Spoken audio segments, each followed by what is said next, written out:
Bonjour tout le monde, j'espère que vous allez bien. On se retrouve aujourd'hui pour Zack en Roue Libre USA, 4e épisode. Je suis ravi de vous retrouver, les amis. C'est la bonne humeur, c'est mardi soir. Je sais que les mardis en général, c'est l'horaire à laquelle on est habitué. En plus, on est en direct à Dallas, des locaux d'OpTic Gaming. Voilà, on est dans une petite pièce de réunion, ça fait très plaisir.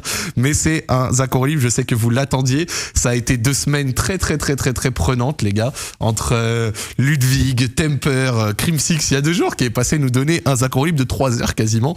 Et aujourd'hui, un invité, je sais que vous attendez. C'est un bonheur pour moi. Pour quiconque a suivi Call of Duty et pour quiconque a suivi la scène, c'est vraiment énorme. Et on va essayer de vous préparer et de vous donner une bonne émission. En tout cas, on s'est décarcassé pour. J'espère que vous allez bien. Est-ce que vous allez bien le chat là? Comment vous allez? Je les vois là, il y a du green wall dans le chat. Lance Zack, j'en peux plus d'attendre. C'est lourd, ça fait plaisir. Mais en attendant, je vais quand même prendre un tout petit instant pour remercier nos amis de WeWard. Vous avez vu, il y a leur logo. C'est la marque qui nous a suivis pour Zack en Roue Libre USA. C'est une application qui vous permet de gagner de l'argent en marchant. C'est tout simple. Il y a déjà plus de 10 millions d'utilisateurs. Le lien est dans le chat. Il y a même également le petit point d'exclamation WeWard. Vous avez le lien avec le code Zack WeWard. Vous pouvez le mettre à votre inscription. Ça vous permettra de gagner des bonus supplémentaires. C'est totalement gratuit. Donc n'hésitez pas. Ils soutiennent l'initiative et ça fait super plaisir de les avoir avec nous. C'est important d'avoir des marques pour nous suivre et pour pouvoir faire ces projets. Donc je les remercie. Gros merci à WeWard également dans le chat. C'est les boss. Voilà, je les vois dans le chat. Vous êtes là, vous les remerciez. C'est lourd. Alors pour ceux qui me demandent pas de scump, malheureusement, je suis obligé de vous répondre non parce que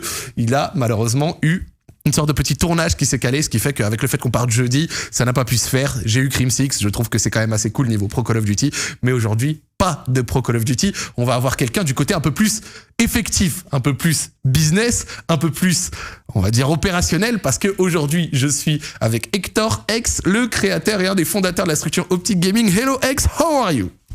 I am doing great. It was a pleasure to hear you speak the way that you just did, so it's a pleasure to meet you. It was in French. I had to give all the information at once at the beginning of the show, you know.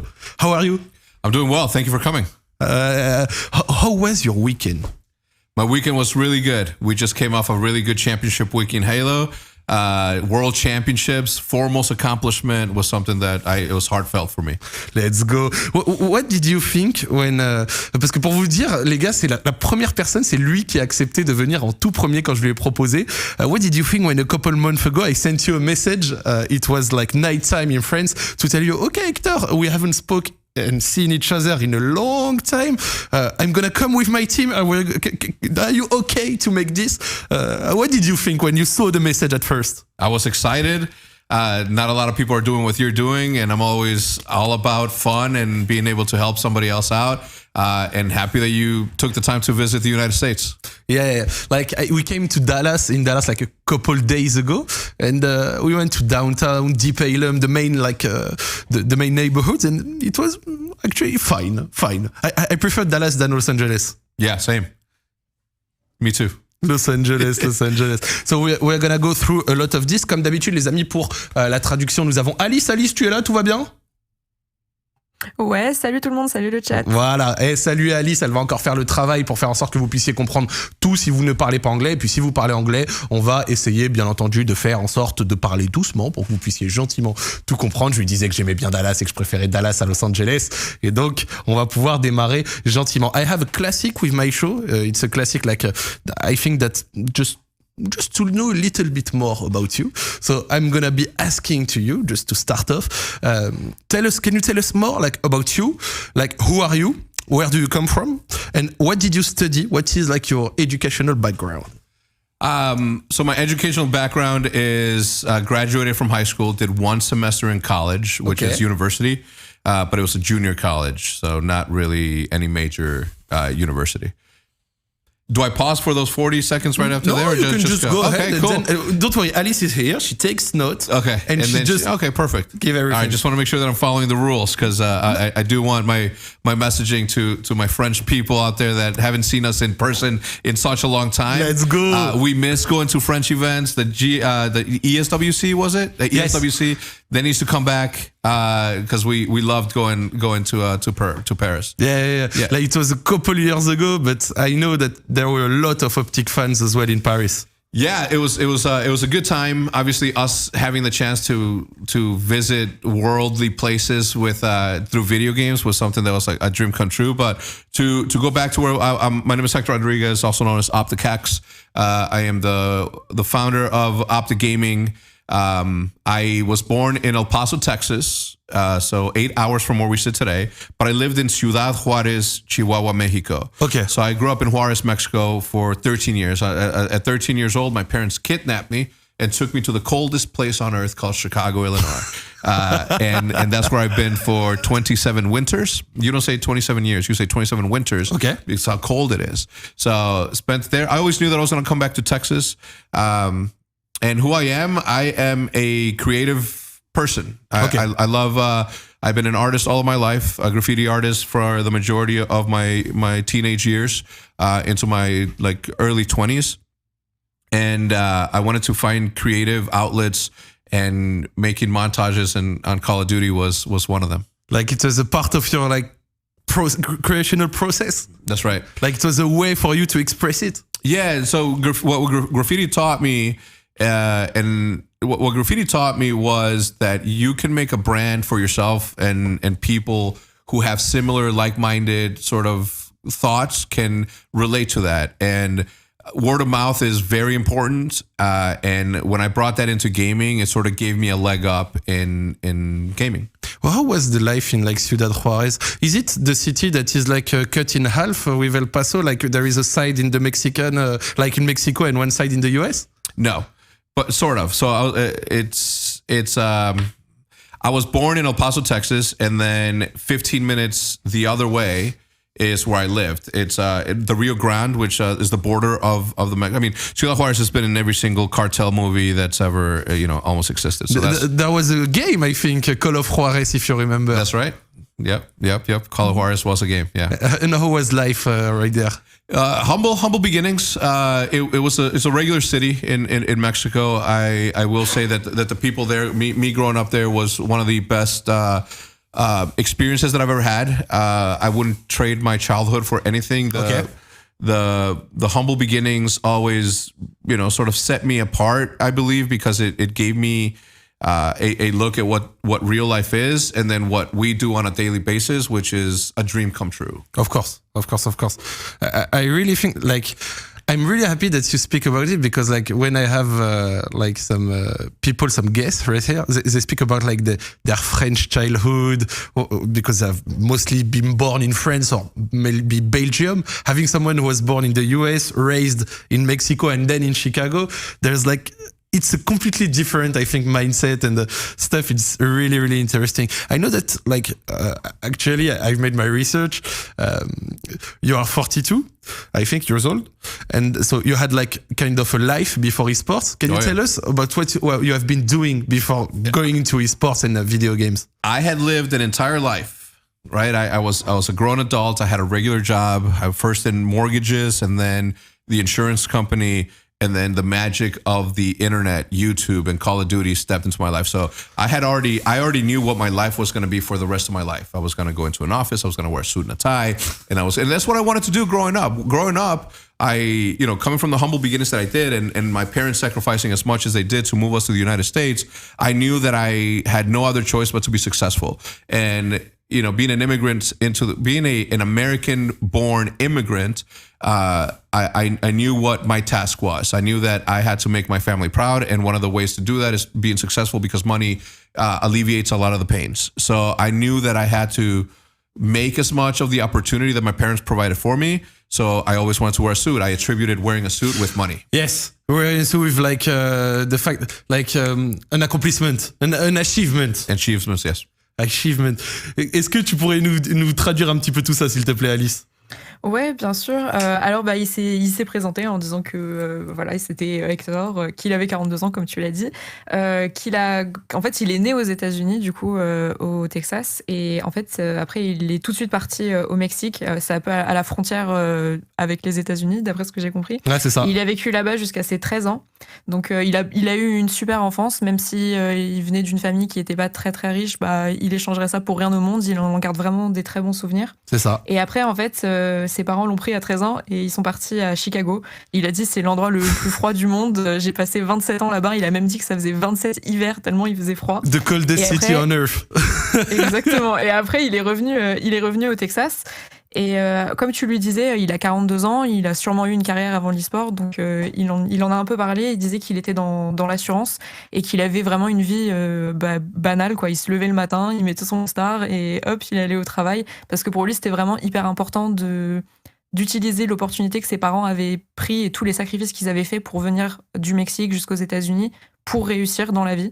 Donc pour lui, c'était hyper important de pouvoir faire de l'argent, pouvoir aider sa famille du mieux possible. C'était un peu une sorte de remerciement, quoi. Le fait de porter, pour vous dire ce qu'il a dit, le fait de porter un costard, c'était une sorte de signe de réussite. Tu vois, comme quelque chose, on a de l'argent, j'ai réussi, c'est cool. Il devait avoir cette vie un petit peu tracée. Were you like, did you have you taken like a hit by the 2008 crisis, maybe? Because if you're in the mortgage, I think maybe it was related. Yeah, look, my life had already been set. I already knew that I was going to be going to work every single day and doing something that I didn't want to do.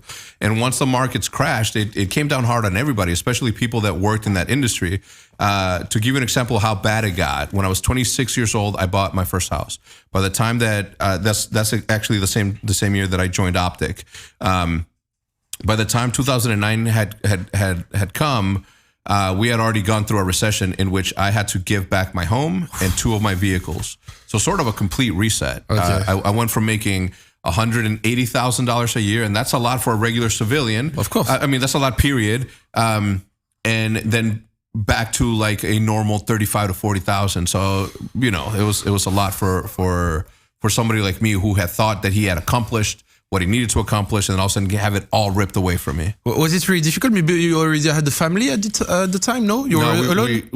My wife and I were about to start our family. Judith and I were about to start our family, and it sort of worked out in the end, but those moments were really hard for us. Ok. Pour vous dire, je lui ai demandé si son travail, parce qu'il était dans les assurances, etc., a été frappé par la crise de 2008. Il a dit que oui, il avait une maison et 2 voitures, il a dû tout rendre, et il était à $150 000 de salaire annuel, il est passé à 40 000. Tant dire que ça frappe pour beaucoup de personnes. It's a really, really good story because I know in France, like this crisis has hit a lot of people. Like it was a worldwide crisis, but I know it started in the US. So being in the mortgage and stuff, I really think it was maybe a bit hard. You know, we're gonna switch a little bit. I'm gonna ask you, how did you start playing video game, and more specifically, Call of Duty? I couldn't tell you. I've always had an affinity for sniper movies, and I always liked the sniper part of the movie, right? The guy in the shadows, the guy in the background, the guy that that is there but not there. And I wanted to sort of experience that on my own. And Call of Duty had a really good, Call of Duty 2 specifically had a good sniper rifle. And the M40? No, that's Call of Duty 4. Call of Duty 2 had Car 98, Lee Enfield, the Moist Nugget, and the American, which was the Springfield. Let's go. Shout out to this dude. He knows what's up. Yeah. But yeah. So I don't know. It sort of became a decompressor. I would have this like long stressful day at work, and when I got home, all I wanted to do was escape. All I wanted to do was like sort of let the reality of the world go somewhere else, and I wanted to experience something that brought happiness to me. But the second that the competitive aspect of Call of Duty became what it was, I became even more intrigued, and I became even more passionate because it was all about. For me, it was all about, mastering a craft. And then when I started making videos and realized that could be a creative outlet for me, that's when it really got interesting for me. Call of Duty 2. Like the Tujan, I think there is a map called Tujan where you could already snipe. There were already the first montage and stuff. That's right. That's when you started? Yeah. Well, at that time, Grizz, legendary Zerg Grizz, had already started making montages, and that's where I think that's where everybody sort of spawned. I think by that point, all of the competitions that were happening on PC for Call of Duty in Europe hadn't made it over to the United States, so that was good because it sort of allowed us to create our own style and do what we could with what we had, because PC was way stronger than Xbox 360. Yes. So the graphics weren't as good as they were on PC, but the community was just thriving here in the United States. So that gave everybody the opportunity to sort of rethink the way that they were doing it. And at the time, there was no money to be made. At the time, it was just a creative outlet, passion, something to share with other people, like-minded individual community. And then it sort of lended itself to be a platform and a way for people to change their lives, as it were.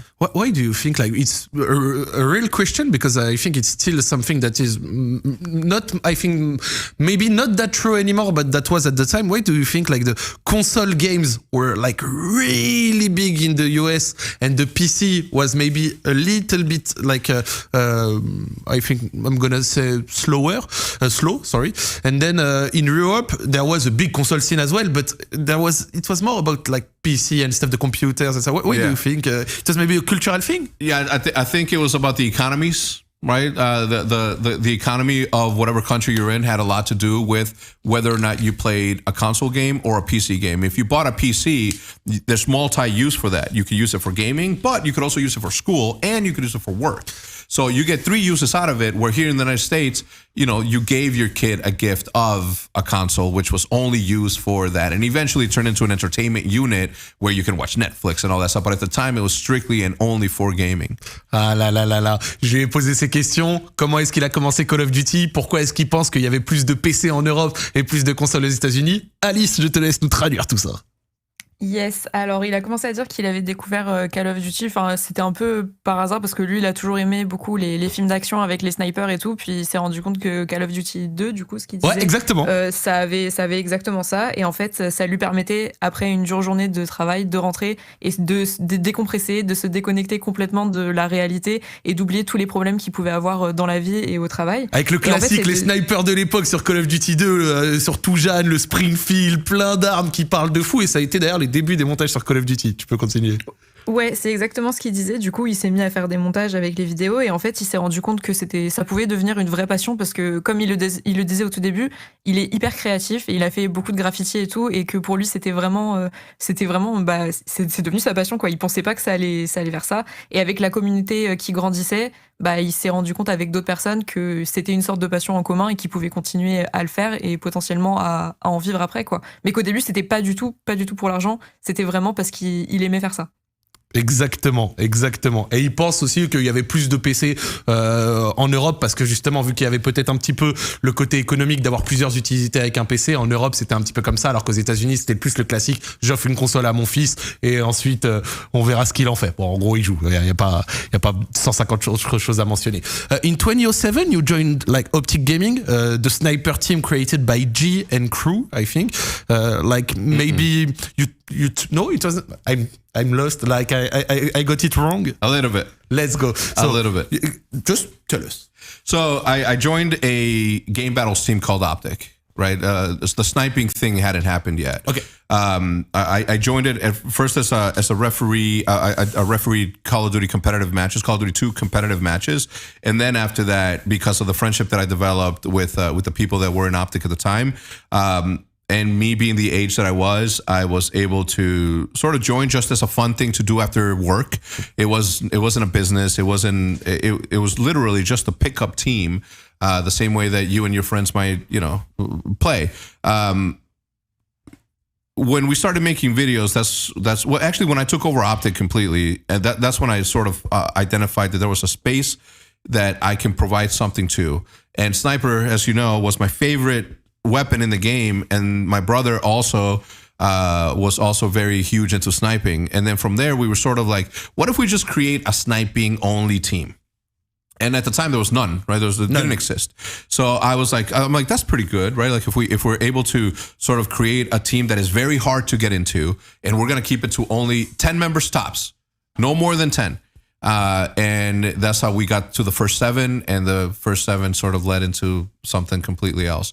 But when I first joined, it was nothing. It was just a team that people used to play game battles matches with. It wasn't until I I took over that we sort of started to make the YouTube videos that would then transcend and sort of set the path for the rest of Call of Duty esports as a whole. At that time, like you buff everything, like the HD PVR and stuff to start doing it. Like like it was a requirement for the member that joined to have one, like to be able to play, to record.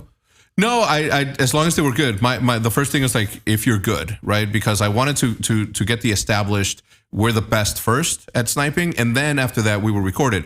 And since at the time I was like the only one that was old enough or an adult to be able to purchase a Dazzle and then an HD PVR, I was able to sort of like spectate matches for them and then sort of record for them and sort of send them footage. And sometimes I would edit all of that stuff myself. I would make montages for my friends for them to sort of send out throughout their YouTube channels. And then, when Christmas came along or when birthday came along, they would ask their parents to buy them the rest of the stuff. The classic. So the team like was filled at first with sniper players. You wanted the best sniper players, and then when you had them, the sniper players that like made maybe like crush the publics and stuff, maybe even private matches or game battle competitive matches. When you had them, then you felt you could do some content and you went ahead for it. Yeah, you know what it was? I understood that in the competitive side of Call of Duty, which we came from, there was nothing that pointed towards content. And at the time, the only people that were creating content was like Grizz, and he was just making montages. And I'm like, well, I want to do that too. And my brother was actually the one that sort of pointed us towards like, hey, let's get away from competitive and let's just focus on making videos around sniping. And I said, that's a great idea. Let's go down that path. But what truly set us apart was the fact that we sort of had the opportunity to be the first. Yes. And because of that, we had that's all we did. We just practiced 1v1s every single day on shipment. Iron sharpens iron, and we knew that we were the best, and if we can compete against each other over and over, nobody had a chance because nobody was practicing as much as we were. So that's where the leg up came from. Were you good at 1v1 and shipment? Me? Yeah. At the time, I think I retired 1v1s when I had like 500 wins with like 17 losses. Yeah, like people, because I'm older now and because I've been around for long enough that people always forget and don't give me credit for the mastery that came from these hands. Let's go. Ah, ça c'était passionnant, Alice. Fais-leur le récap parce que c'était adorable. Ouais, alors du coup, il a dit qu'il avait commencé en fait, donc il a repris ta question en disant que tu t'étais trompé. Ouais, c'est vrai. Et du coup, il a dit que en 2007, du coup, il avait rejoint en fait OpTic, mais en tant qu'arbitre, c'était vraiment un truc, c'était pas payé, hein, c'était juste par passion, vraiment. Ouais, c'était sur une fiche Game Battle pour ceux qui connaissent. En gros, c'était les sites où on pouvait faire des petits matchs entre joueurs. Voilà, c'était ça, en gros.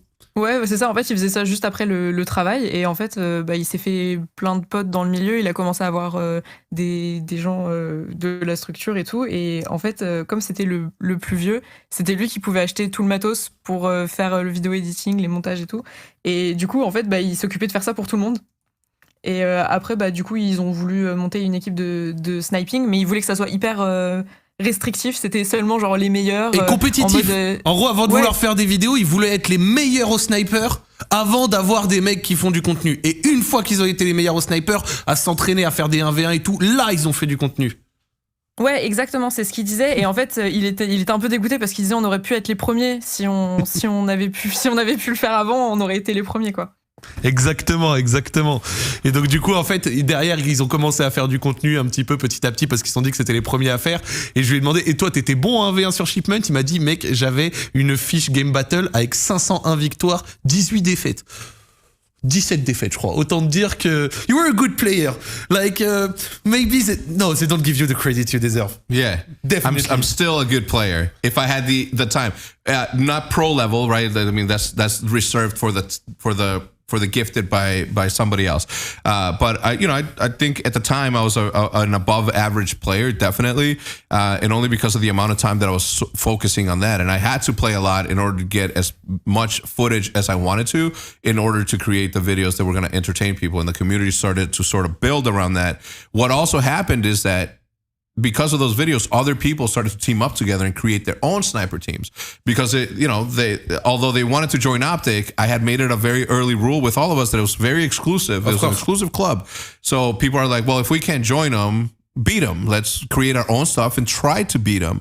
And that's where NSF, which was No Scope Fury, I think NSF, who else? I mean, obviously FaZe like a little bit later on, but I would say Thor, Dare, maybe. Yeah, those came after. It was after. Yeah. I think NSF, Top Notch Multimedia had like their own little thing going on. Remember them? The Top Notch Multimedia. I remember Hazard Cinema and stuff. It was the big YouTube channels at the time. You remember? Yeah, Ebonics, Six Sins, VGI Dynamite. You know, those dudes.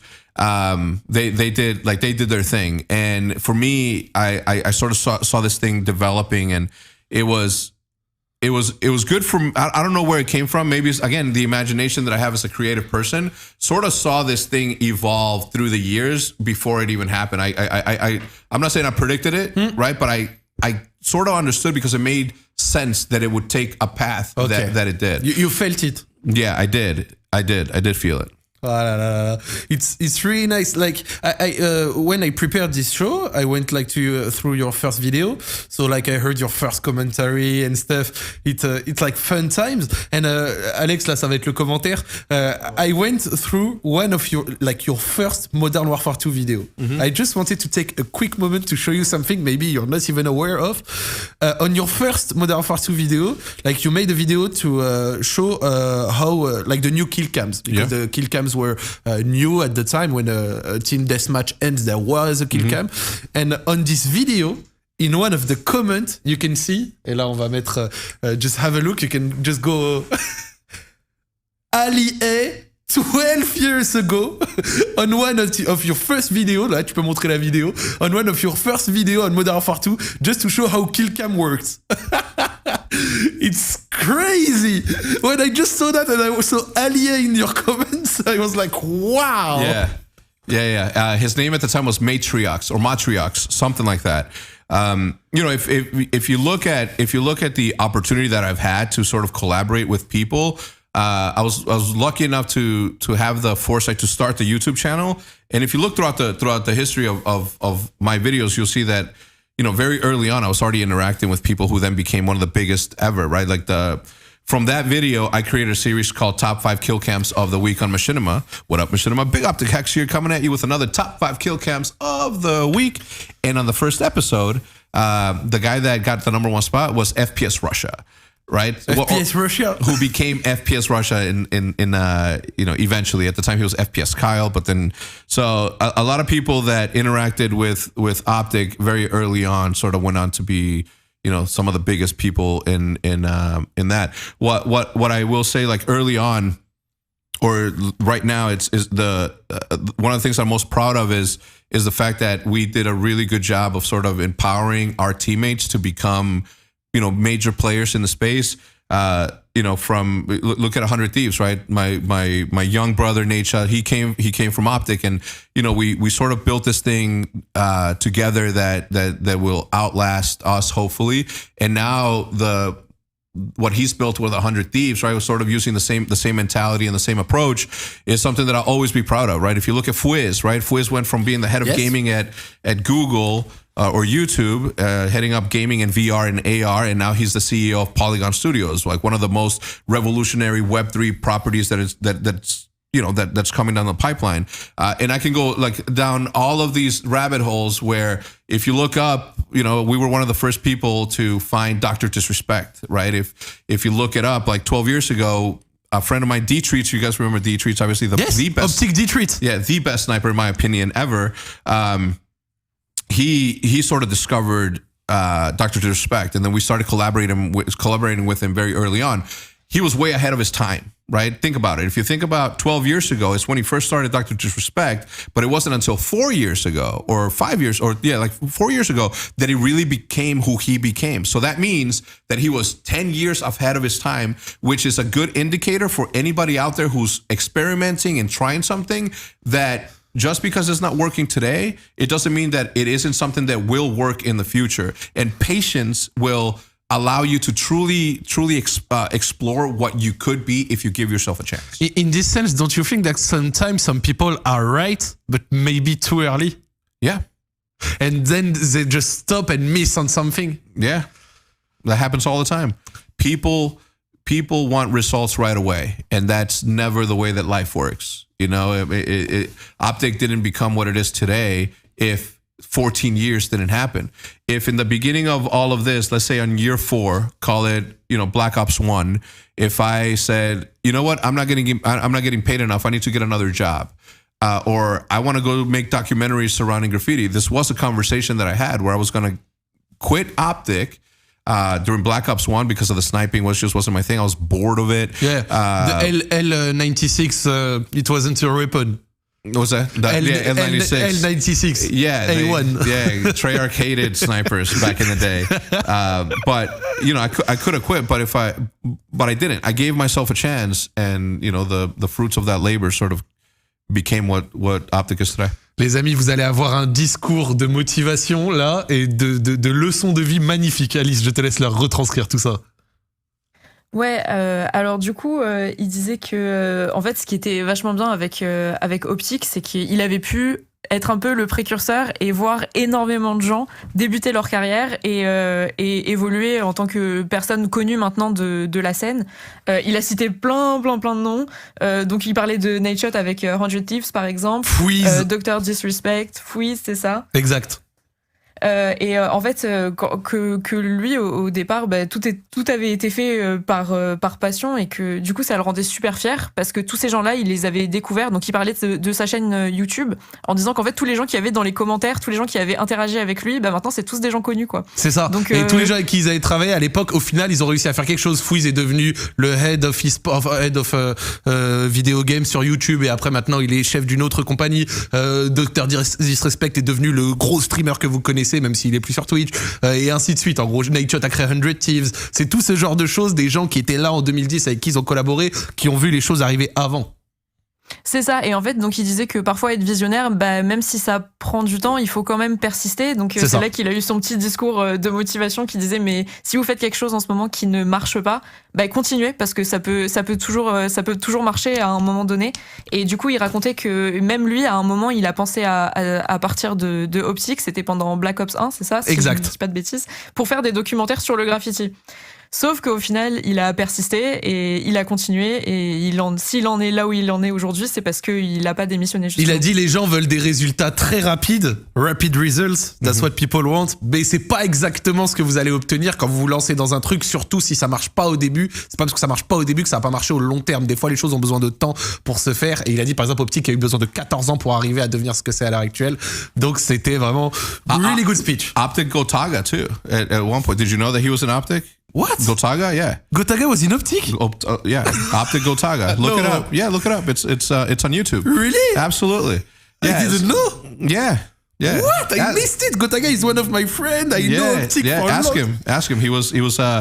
He was obviously very talented, as you know, and obviously he became who he became. But at the time, and I'm actually glad that some of these relationships sort of went their own separate ways, because I don't think that people can these sort of people can spread their wings and truly explore and become who they can become if they're sort of on a team like OpTic, because of how big it is, right? Like the opportunity is definitely there, and some people have had that sort of impact, but some people just have to follow their own path and go their separate ways. Just a question, because when you say it shocked the chat. Yeah.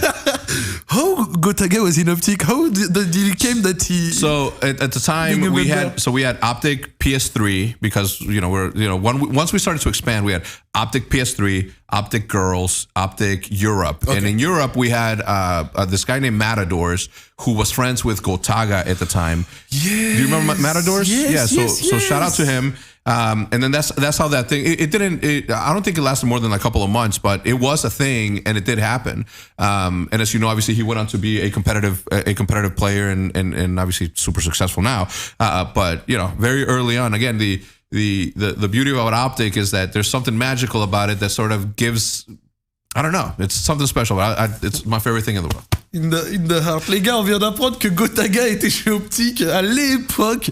Je ne le savais même pas et c'est vraiment putain de passionnant. C'est un truc de ouf, vraiment. C'est la folie. When Modern Warfare 2 was released, it was when the sniping era as well as the domination of Call of Duty came with that game.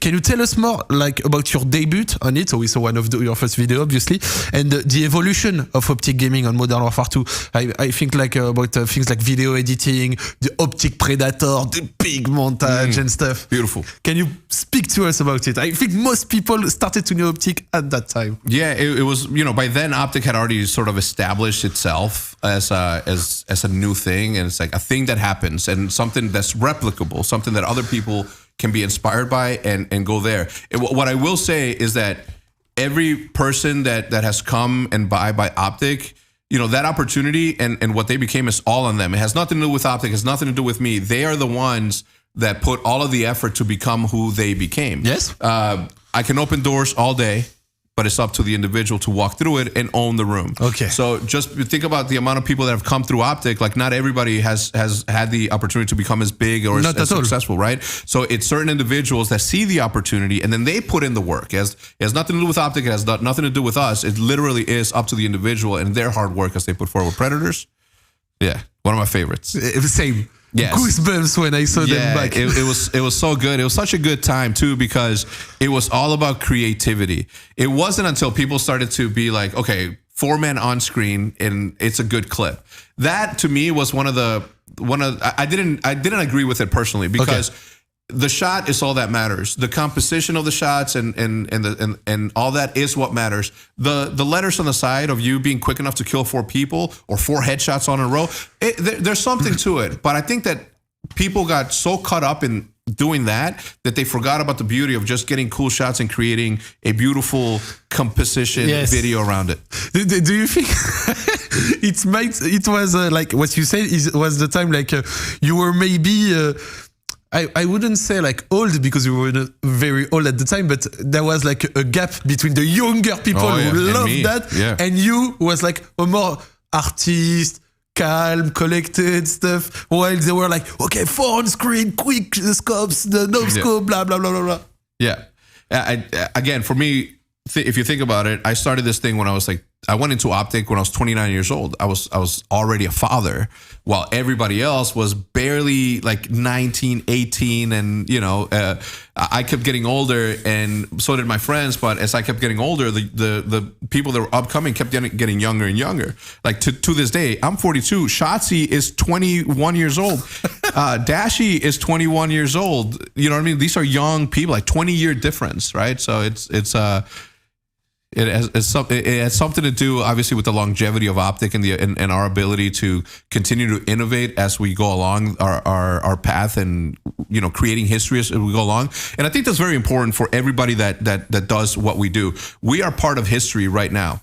We may not understand it, and we may see it as something that we are all doing just for fun. But if you take a step back and look at it from a high level. You realize that this is so young that you are making history. France, in 20 years from now, 30 years from now, this is going to be taught in colleges. And when those students who are not born yet do the research, they're going to find this podcast 20 years from now, and they're going to be like, Zach was one of the innovators of the space or one of the people that built what we get to take advantage of today. I'm going to be honest with you, and I think that's what most of the chat thinks as well. Your speeches are really, really motivational. I like them. I feel what you say. We feel what you say. Est-ce que vous ressentez ce qu'il dit, même pour ceux qui comprennent l'anglais? C'est magnifique. It's really beautiful. And I really hope that maybe in 10 days, some people will look back, see Zack or Roue Libre with Hector and say, okay, so 10 years ago it was like this. That's what they were thinking. As surprised as you were to see Ali A on there or every other person that has been here, very early on, I understood what we were building. And it is something that I tell the players and the creators today, especially the professional players who are sort of building Call of Duty esports as they go along. They are not the ones that are going to benefit from this. There will be one day where there is a $5 million contract a year that is given to a professional player. But we need to build this thing now in order for that to happen. And that's the unfortunate thing about the sacrifices that we're doing in this day and age, because we aren't going to be, or the majority of the people that are building this thing are not going to be the ones that benefit from what we build. But there's something to be said about the beauty of planting a tree that you may not benefit the shadow of in the future, right? So. Magnifique. Alice, je te laisse retranscrire pour les non-English speakers parce que là, c'était magnifique. Ouais, donc tu parlais de Modern Warfare 2 et il disait qu'à cette époque-là, OpTic ils étaient déjà imposés, ils étaient déjà assez vraiment populaires dans le milieu. Ouais. Et il a dit quelque chose de très très juste. Il disait, mais en fait, toutes les personnes qui sont passées chez OpTic, c'était par leur individualité et leur réussite personnelle qui réussissent maintenant dans la vie. Il a dit, moi, j'étais là que pour ouvrir les portes. C'était à eux de décider s'ils voulaient y passer ou non, quoi. Et mettre le travail dedans. Il a dit, c'est we are speaking about the door example that you said, like the door phrase, like you can open the door, then it's your job to go in there and make it work. Like, il a dit, moi j'ouvre la porte avec OpTic, tout le monde n'a pas réussi parce que moi j'ouvre la porte, c'est à toi maintenant de rentrer dans la pièce et de t'approprier les lieux. En gros, faire le travail pour faire en sorte que ça fonctionne. C'est pour ça que pour certains en sortant d'OpTic ça a fonctionné, pour d'autres un peu moins. Exactement. Et après, quand tu lui as montré Predator, du coup, il disait que c'était vraiment la belle époque avec beaucoup de créativité. Et en fait, avec du recul, donc il dit ça maintenant, mais au départ, lui, il n'était pas hyper emballé par l'idée. Et il pense que c'était principalement à cause de la différence d'âge. Ouais. Parce que lui, il avait déjà 29 ans, il était déjà père et tout. Et tous les jeunes qui débarquaient chez OpTic, ils étaient à peine majeurs, ils avaient entre 18 et 20 ans. Donc il s'est dit, c'est peut-être à cause de ça que moi, j'étais pas trop emballé à l'époque, quoi. Genre, les jeunes, young people, les jeunes, ils aimaient bien les quickscopes, les for-on screen, les headshots and stuff. Et lui, il était encore déjà dans le petit, tu sais, le shot bien beau, bien précis, bien édité, bien fait, etc. Et c'était vraiment mignon. Est-ce que t'as encore quelque chose, Alice, ou c'est good? Ouais, bien sûr. Après, du coup, il racontait que lui, il avait déjà senti qu'à partir dès même 2009, avec YouTube, tout de suite, il avait compris qu'il y avait un truc à faire, il y avait un truc à explorer dans ce domaine et qu'il fallait pousser à fond parce que il le savait, tu vois, il était un peu précurseur, il avait ce sentiment que derrière, il pouvait y avoir une création d'une énorme communauté et tout, et que c'est comme ça qu'ils allaient réussir. Et après, il a dit, ça se trouve, dans 20 ans, là, les gens, ils vont aller regarder le Zack en Roue Libre et ils vont dire, ah ouais, ils vont avoir besoin de l'étudier, et ils vont se dire, putain, Zack, c'était le précurseur de tout ça et tout, tu vois. La folie. Et voilà, donc il disait, on le voit peut-être pas, mais nous, on est en train d'écrire l'histoire là, maintenant.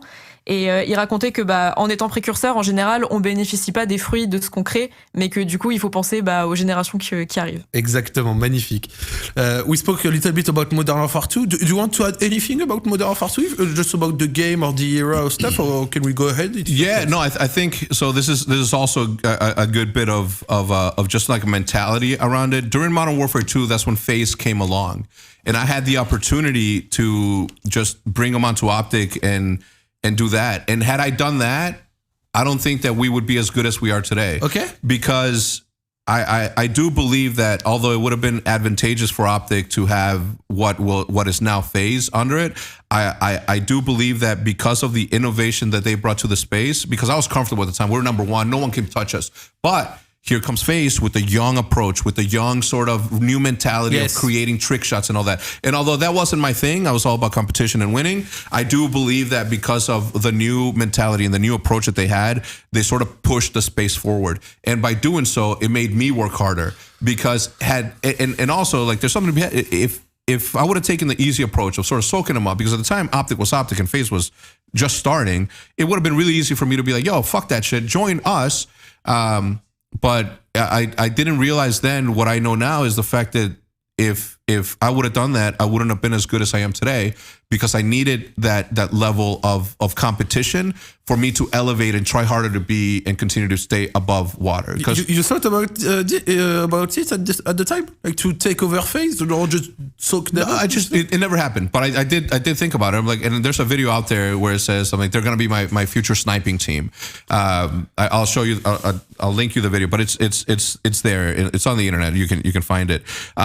But again, at the time I didn't know it, but now I know that if they wouldn't have come along, I would have just been this, fat, comfortable, everything's good guy. Competition as frustrating as it sometimes is, it also elevates your position, because if you are a competitive person, someone doing something better than you is only going to make you try harder and try to outdo them. And that's how the space gets pushed forward. Ce qu'il disait, c'est qu'à l'époque, ils auraient pu aspirer FaZe au moment où FaZe commençait à être un tout petit peu bon. Et du coup, tu vois, être les gros premiers comme ça, tu vois, genre, we are the number one and stuff. Mais sauf qu'à l'époque, ils ne l'ont pas fait, même s'il y avait une vidéo, il a rigolé en disant c'est ma future équipe de sniper. FaZe s'est développé, a explosé et a été un gros compétiteur. Ce qui les ont forcés, en gros, à beaucoup travailler pour essayer, du coup, de devenir à nouveau les numéros 1, ou en tout cas tenir la cadence que FaZe imposait à l'époque, ce qui au final a rendu tout le monde meilleur. Et ils pensent que ça a été une meilleure chose que ça a été comme ça. Ils ne regrettent pas de pas avoir pu prendre FaZe à l'époque, pour vous dire. Donc c'est assez dingue. From 2010, I'm going to say 2011, OpTic has invested in esports, like by creating a Modern Warfare 2 team at the time with Nadeshot. Then on Black Ops 1 with the first roster, with Merc, Rambo, JCap and Big Timer. We have a picture, on a une photo de ça. Why was there like this desire to do esport for a team that was like at the time essentially on YouTube? Was it like the natural evolution for you? So we started in competition. We were competitive players at first. We stepped away from that, as you remember, by my brother saying, "Let's leave that behind. Let's do this new thing." Going back to support Call of Duty has always been important to me, because I do understand that in the future, this is going to become something that, I mean, now we're living it now, right? But at the time, it was like, I can see this thing sort of progress into somewhere where a lot of people are going to be interested. So we had 300,000 subscribers on YouTube before, and this is 2011, right? So that's a lot of subscribers, right? At the time. So at the time, I'm like, okay, what more content could we create? What isn't being displayed? And to me, the natural evolution was like, all right, well, we have all the show off stuff. We have all the fancy sniping montages and gameplays. Well, what does the top of the food chain look like? What do top players who are better than me and my audience thinks that we're the best? Well, let us show them who the true best is. So that's where that sort of mentality came from. I wanted to display the real best players in the game. And although they weren't sniping, there is obviously something that's entertaining about watching somebody master a craft that you don't have the hands or the gift to do something like that. How did you find them at the time? Like Merc, Rambo, JT, Big T and stuff? So Diesel, OpTic Diesel, the guy that created the logo for OpTic, who's still my teammate to this day, an old man of OpTic, he's the one that always kept a relationship with the competitive gaming community, because he's a competitive person.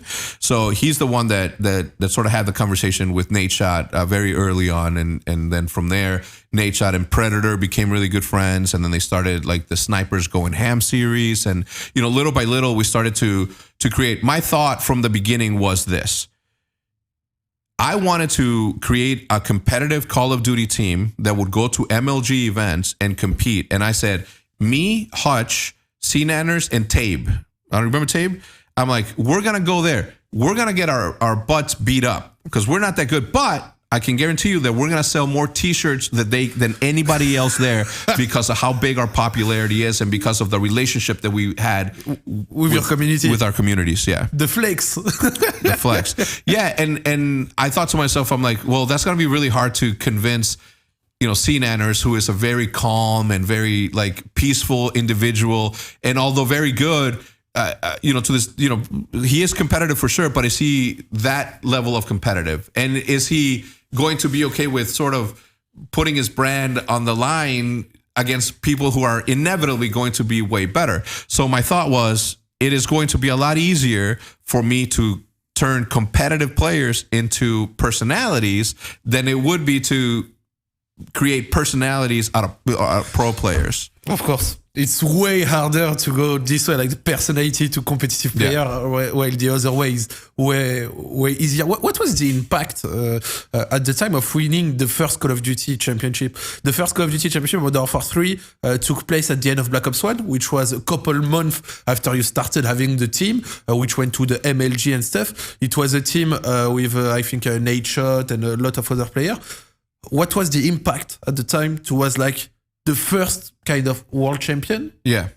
So I think the impact was good from a content perspective. My thought is you have to entertain people. And if you give them the same old every single day, whether it's a top 5 plays or a sniper doing the same thing that everybody else has been doing, getting a quad. It gets a little bit redundant. So what you want to do, or what I thought to myself, is like, what else can we give them that is a little bit more outside of the box that we have created for ourselves? So although we were very successful already, I was not going to stop there. I wanted to see what came next. And competitive was what it was. And once we won our first championship and we showed it to our fans, they were like, oh my God, I got to watch next time, because, I love OpTic and, the sniper team's best, but this is competition. So let's go support them. And on the first time that we went, and again, this is on the internet. You can, the good things about the things that I say is that they are all provable things, right? There's no lying in the internet. No lies. When I prepared this video, I found one of your first video on Black Ops 1 at the time, where like you were making it was not an ad, but you were speaking to the people about an MLG coming up, and you said, okay, they're gonna be me, they're gonna be this guy, the OpTic Pro team. Just come if you want to compete against the best. If you don't want to compete and just hang out, just come. A whole video just to advertise like an MLG coming up and just make it discover to the people. Yeah. We figured, look, we figured that this was going to be an important part of the business that we were creating, that I didn't know was a business. I wanted to do that. And on the first event, we went from, I believe, like 150 to 300 people watching to 10,000 people watching. Okay. And what happened there was that Sundance DiGiovanni, one of the co-founders of MLG, and immediately said, what just fucking happened there?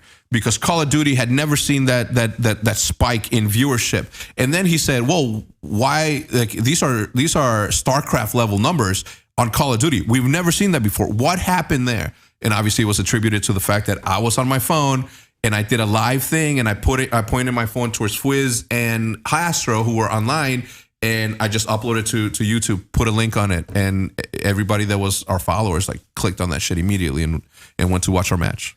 Like you spoke about we are gonna sell more jerseys. If you have the memory, how many jerseys were sold?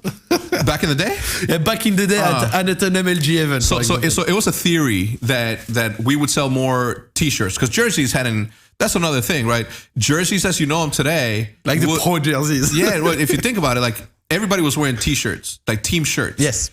When we came on the scene, we brought the paintball sort of like jerseys, and like the team. I was just having a conversation with a friend of mine about the innovative. How everything needs to be innovated. So when we first came on the scene with paintball jerseys, it was hype. It was a little bit. It wasn't a soccer jersey and it wasn't a basketball jersey. It was something that we could claim as ours. And then what happened was, years later, Temper and the boys brought out the soccer jerseys. Yes. With the tricolor.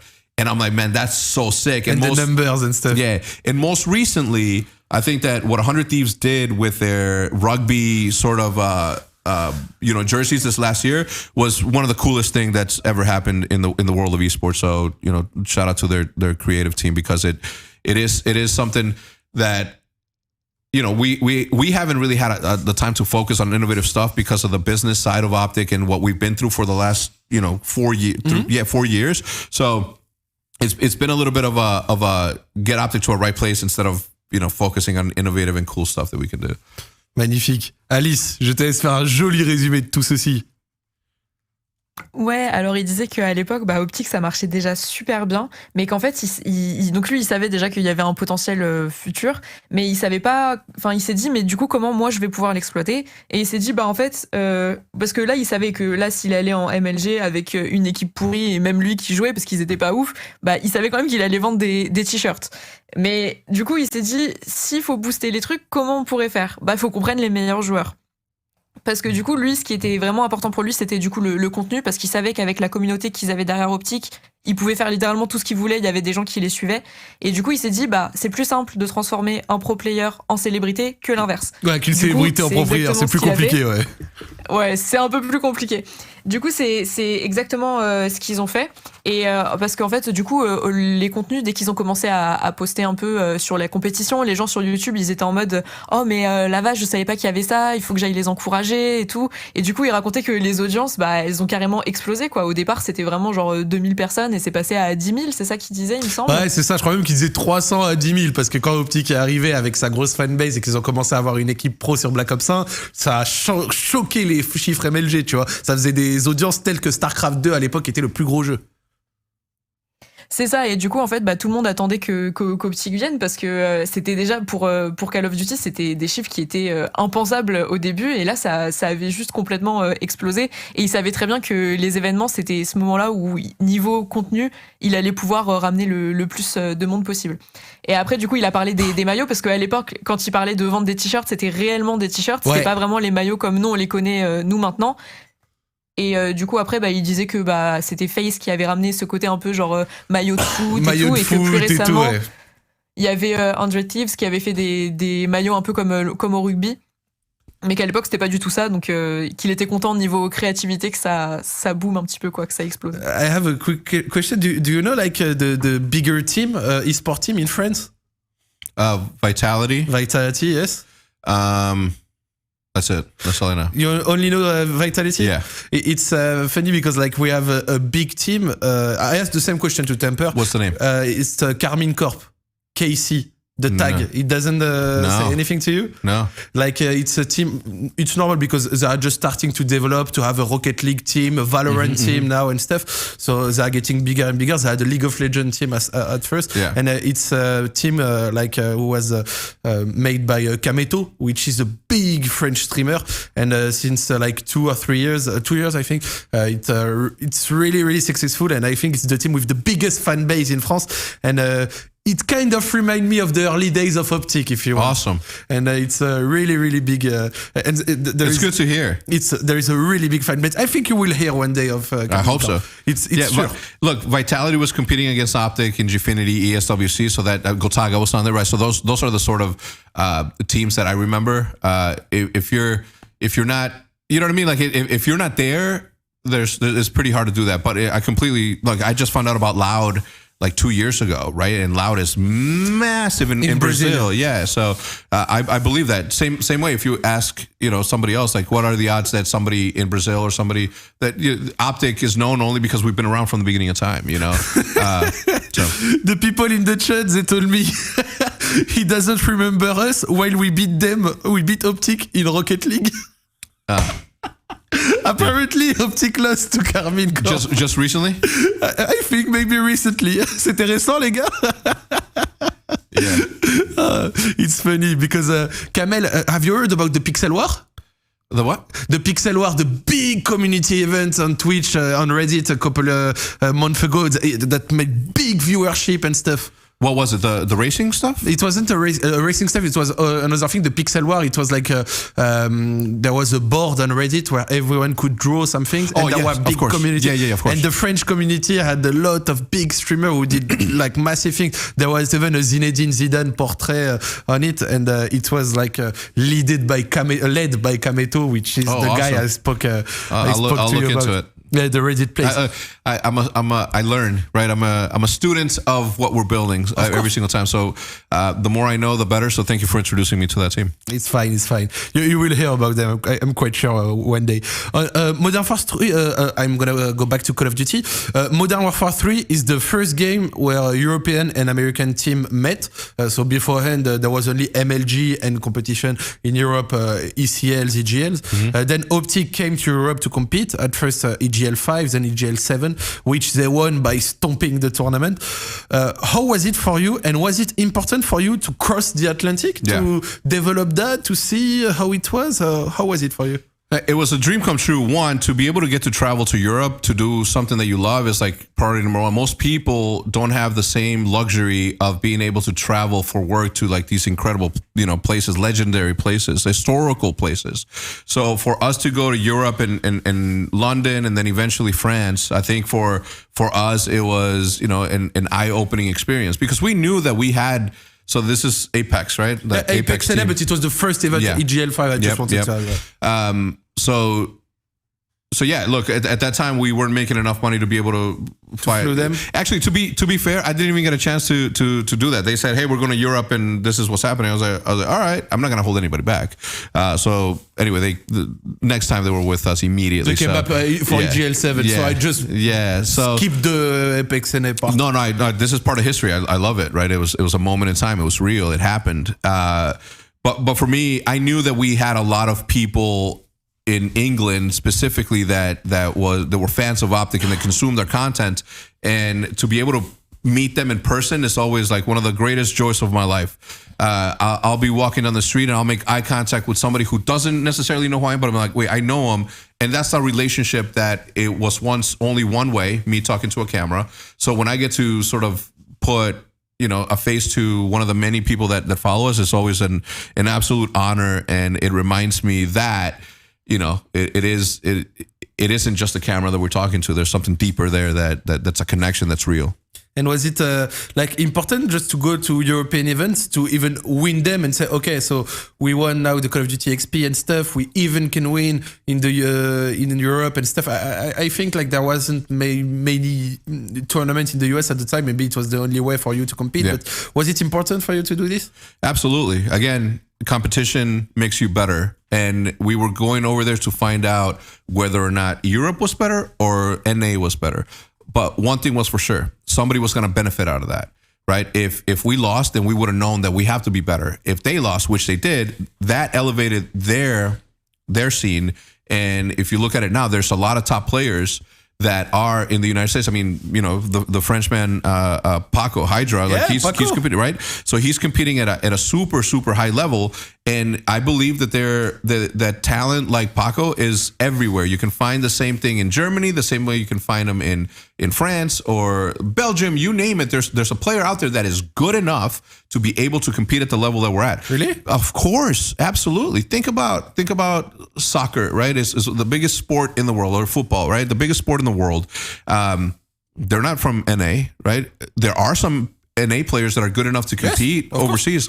Alphonso Davies, for example, he comes from Canada and he's in Bayern Munich and he's one of the best at what he does. Yeah, so as this thing progresses and it gets larger and larger, I foresee a future in which OpTic does have a French player, or OpTic does have an Egyptian player, or that is a possibility. It's just undiscovered talent. Right? Maybe somebody watching this is going to be the next biggest influencer in the world, or also maybe the best Call of Duty or Rocket League player. Like, you don't know. The biggest crime, in my opinion, is not having the path to pro that we're currently building right now, because I think that there is a lot of opportunity for people who don't have the resources. And given the resources, we could see an elevation of the scene as a whole. Magnifique.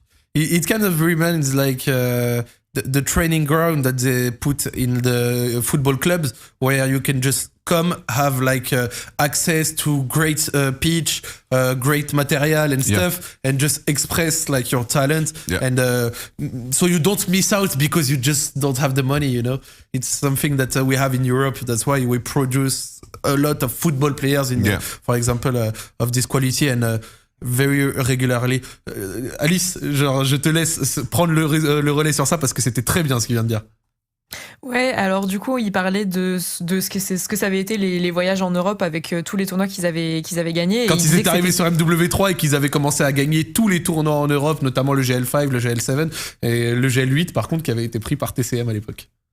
Exactement, et du coup il disait que c'était un truc qui était incroyable parce que il n'avait pas du tout imaginé qu'un jour il pourrait voyager en Europe et visiter genre Londres, Paris et tout pour le travail, et que le travail ça soit justement Call of Duty, quoi. Il le pensait pas forcément, et du coup il disait que c'était vraiment vraiment génial, et surtout quand il était en Angleterre, il a rencontré beaucoup de fans de la communauté, et c'est à ce moment-là qu'il s'est aperçu que en fait filmer et faire des vidéos, il y avait vraiment, c'était pas juste parler à une caméra, il y avait vraiment des gens derrière, et ça avait vraiment un impact tout ce qu'il disait. Donc il était super content de ça. Et après, pour reparler de la compétition, il disait que pour lui ça avait vraiment un impact et c'était hyper important, parce que du coup ça bénéficierait soit d'un côté ou d'un autre. Le but c'était de montrer qui était le plus fort entre les NA et l'Europe. Il a dit voilà, ils ont perdu, nous on a gagné. Du coup ça voulait dire que l'Europe avait juste à s'entraîner plus. Et après, du coup, il disait que, bah voilà, par exemple, aux États-Unis, il y avait des joueurs internationaux européens, comme par exemple Hydra. Ouais, Et Paco. exactement. Et que, bah, en fait, justement, peut-être qu'un jour, OpTic aura aussi des joueurs français, égyptiens, internationaux qui viennent d'Europe ou quoi que ce soit. Et que, en fait, c'était juste une question de dénicher les bons talents, quoi. Et que, justement, lui, le truc qui le rend le plus triste, c'est qu'il y a énormément de gens qui sont vraiment hyper talentueux, mais qui n'ont pas les ressources pour. Et le but, c'est d'essayer de créer du coup des choses pour faire en sorte que on ne rate pas le talent juste parce qu'ils n'ont pas les moyens, et c'est ce qu'ils essayent de mettre en place. Il y avait Hector dans le chat il y a un instant. Montrez-lui un peu d'amour, montrez-lui un peu de love. C'est important, montrez que vous êtes content qu'on fasse ça, que Zack Roue Libre USA ait lieu, et que écoutez d'autres personnes, écoutez d'autres histoires, etc. Ça vous tient à cœur. Je remercie encore une fois d'ailleurs WeWard de nous accompagner pour ça. N'hésitez pas à aller pour les services sur WeWard dans le chat. C'est une application où vous pouvez marcher et gagner de l'argent gratuitement. Donc c'est vraiment grave cool. They show you some love in the chat. They saw that you were there. They are really happy. And the French community is really has a really big bond with OpTic. I think you saw it the different ESWC and stuff, but we're going to speak about it in a moment. Just before, I want to just go back to like Black Ops 2. At the start of Black Ops 2, OpTic took like one, I would say, at the time, a controversial decision when like you kicked Rambo for Nadeshot. Many thought it was because like of Nadeshot fan base at the time. So just 10 years later, I'm just going to ask, why did you do it at the time? Exactly what the reason you said, right? His popularity was growing, right? I think that the platform we gave him, the door that we opened for him to take advantage of, and him being live every single day sort of developed and allowed for his personal growth to be what it was. And at the time, you have to understand that business decisions back in those days weren't as easily accepted as they are today. Okay. Because back then it was all about passion. Back then it was all about, doing the things that you do because you love them instead of getting paid by it. And at the time, for me to say, hey, Nadeshot is having conversations with Red Bull, and Red Bull would be a really good sponsor for OpTic. Whether they brought money or not, it doesn't matter. It's about the relationship that you're building at the time. And the only player that at the time could be replaced was Rambo. And it was a unanimous decision. It wasn't just mine.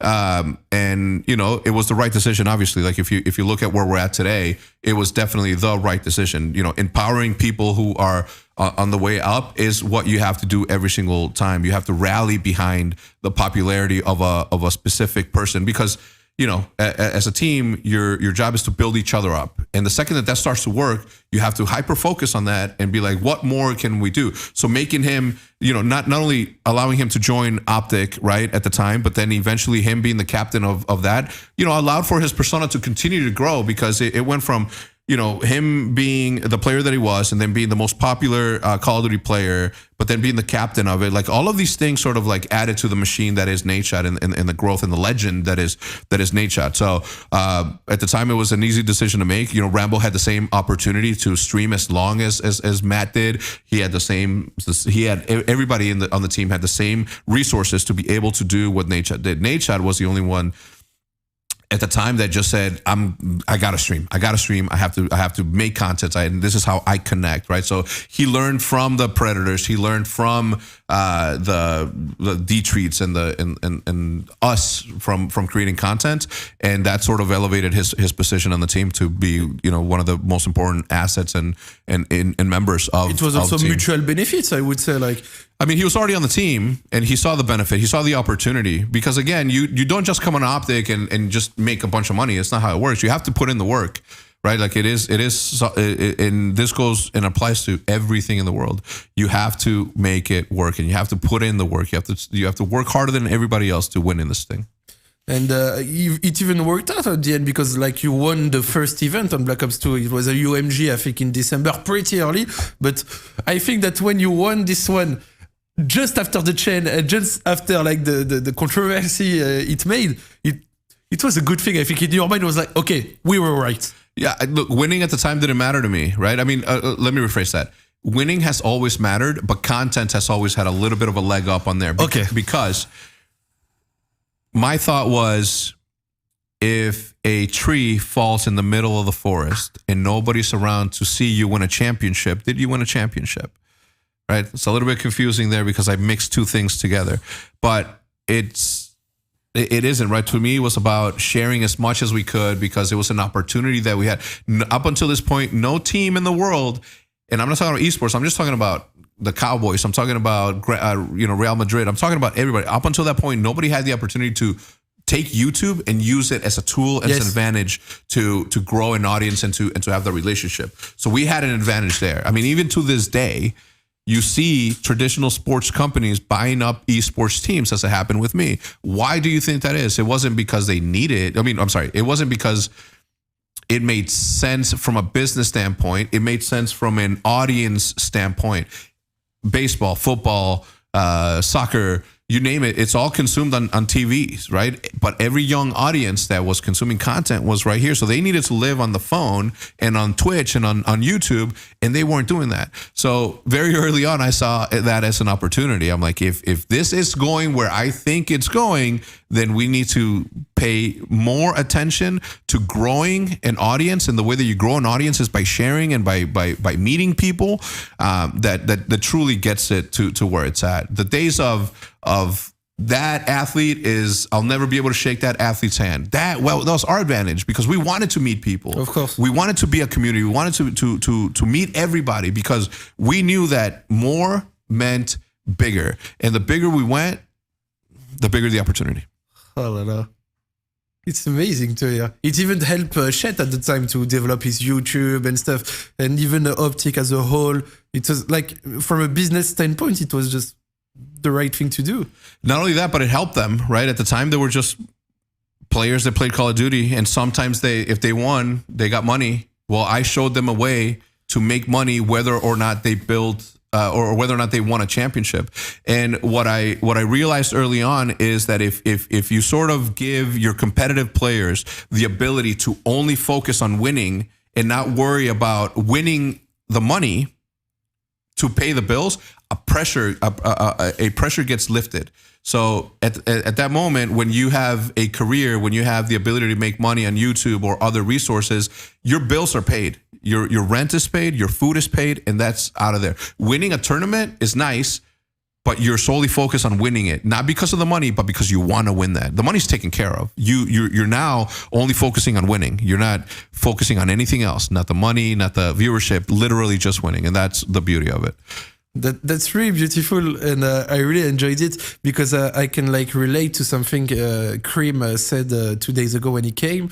He said something like he did like to make content, but to his eyes, in Black Ops 2 at least, when you make content plus you're competing, it's a bit hard because you're not focused solely on one thing, so you end up pretty average at both. That's what he said. He said even though OpTic wasn't average at content, obviously. Do you agree with this, or you don't really agree? Do you think the content part was maybe taking over too much on the competitive side? No, it needed to. Think about this. If OpTic wouldn't have stepped in, and they went from 300 people watching to 10,000 people watching. Okay, what players in this day and age sometimes fail to see is the importance of an audience to a sport. Some people believe that because they are professional athletes, that's all they need to do. But where does the money come from to support that? You need sponsors. You need to be able to create a business that, the money that came into OpTic, 80% of it went out into the players. 20% of it was left behind to the company so that we can buy travel and tickets or travel and hotel. So, I disagree wholeheartedly. That is the truth. That is going to happen 10 years from now. But while we build this, we need to be building an audience, because if there is no audience, there is no sponsors. If there's no sponsors, there is no payment to be made to these players. So for me, again, I was teaching these guys to make money and not worry about all the other stuff. So yeah, definitely content took over competition, but it needed to, because if there was no content, there was no eyeballs, there was no brands that were going to be interested in. Where the money come from? Where do the prize money come from? PlayStation paid from the viewership. Yeah, from the viewership. So if no one's watching, no one make money. I mean, ask him how he feels about it now, right? Like, he's a retired player and he understands now the importance of creating content, right? If he would have followed the program and he, more than anyone, being, one of, if not the best player that has ever, played Call of Duty, I'm very biased, obviously. Scump being my still my teammate, but also somebody that I share, like, we're family, right?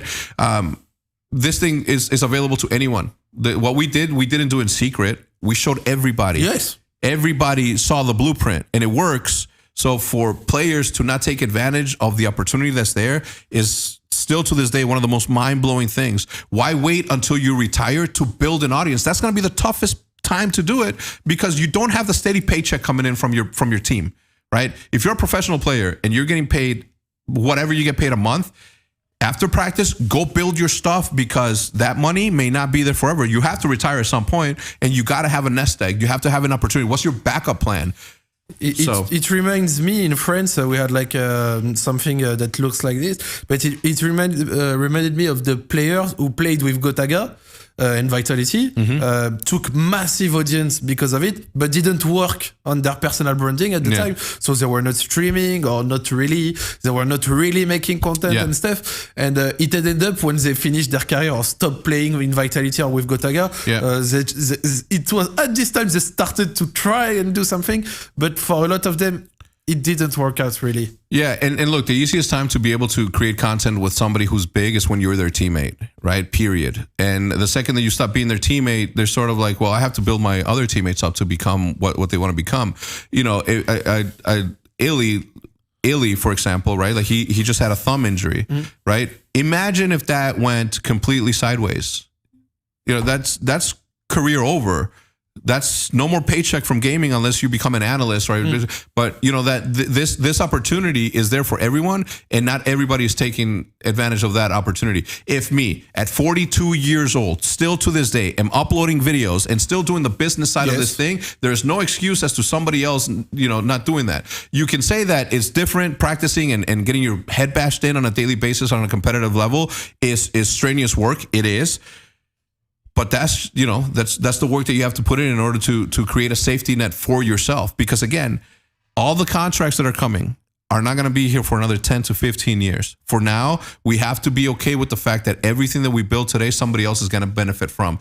But you do have the ability to take some cash off the table right now if you do that. Waiting until retirement is the worst thing that you can do, because so much pressure, so much financial pressure is going to be put into your content that you're not going to have fun creating content. You're going to have pressure. And it won't be good.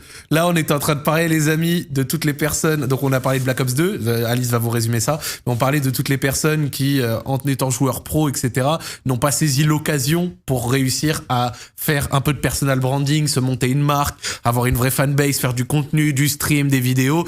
Et donc, du coup, c'est souvent des personnes qui essaient de le faire après leur carrière et qui, du coup, après, ça ne marchait plus trop parce qu'ils avaient la pression à ce moment-là de payer leurs factures et de réussir à gagner de l'argent, ce qui les empêchait. Et en gros, c'est des personnes qui n'ont pas saisi l'opportunité quand ils les avaient. Et j'ai donné l'exemple de toutes les personnes qui avaient joué avec Gotaga à l'époque et qui n'ont pas réussi à saisir le moment où ils jouaient avec Gotaga et Vitality pour réussir à créer une carrière, à faire quelque chose et après, derrière, pouvoir avoir quelque chose qui tient dans le temps, tout simplement. Et en gros, il appuyait sur le fait à quel point c'était important pour lui, pour les joueurs à l'époque, de réussir à faire du contenu. Et c'est quelque chose qui les a appuyés dans le fait de prendre Nate Shot. Pour ceux qui s'en rappellent sur Black Ops 2, ils avaient pris Nate Shot au début du jeu pour Rambo. Et en gros, pour lui, il disait c'était une décision de business qui était logique parce que Nate Shot avait une grosse fanbase et que ça avait aidé OpTic et la scène Call of Duty au total parce que qui paye les factures, qui paye le sponsor, qui paye, les événements, qui paye les cash prize, qui paye les salaires, c'est les sponsors. 80% des sous que OpTic générait, ça allait aux joueurs et 20% payaient le reste, les avions, les hôtels, etc.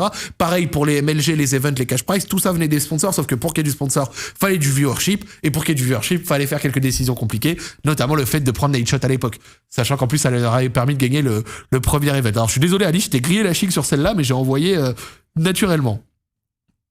Il n'y a pas de souci. Il n'y a pas de souci.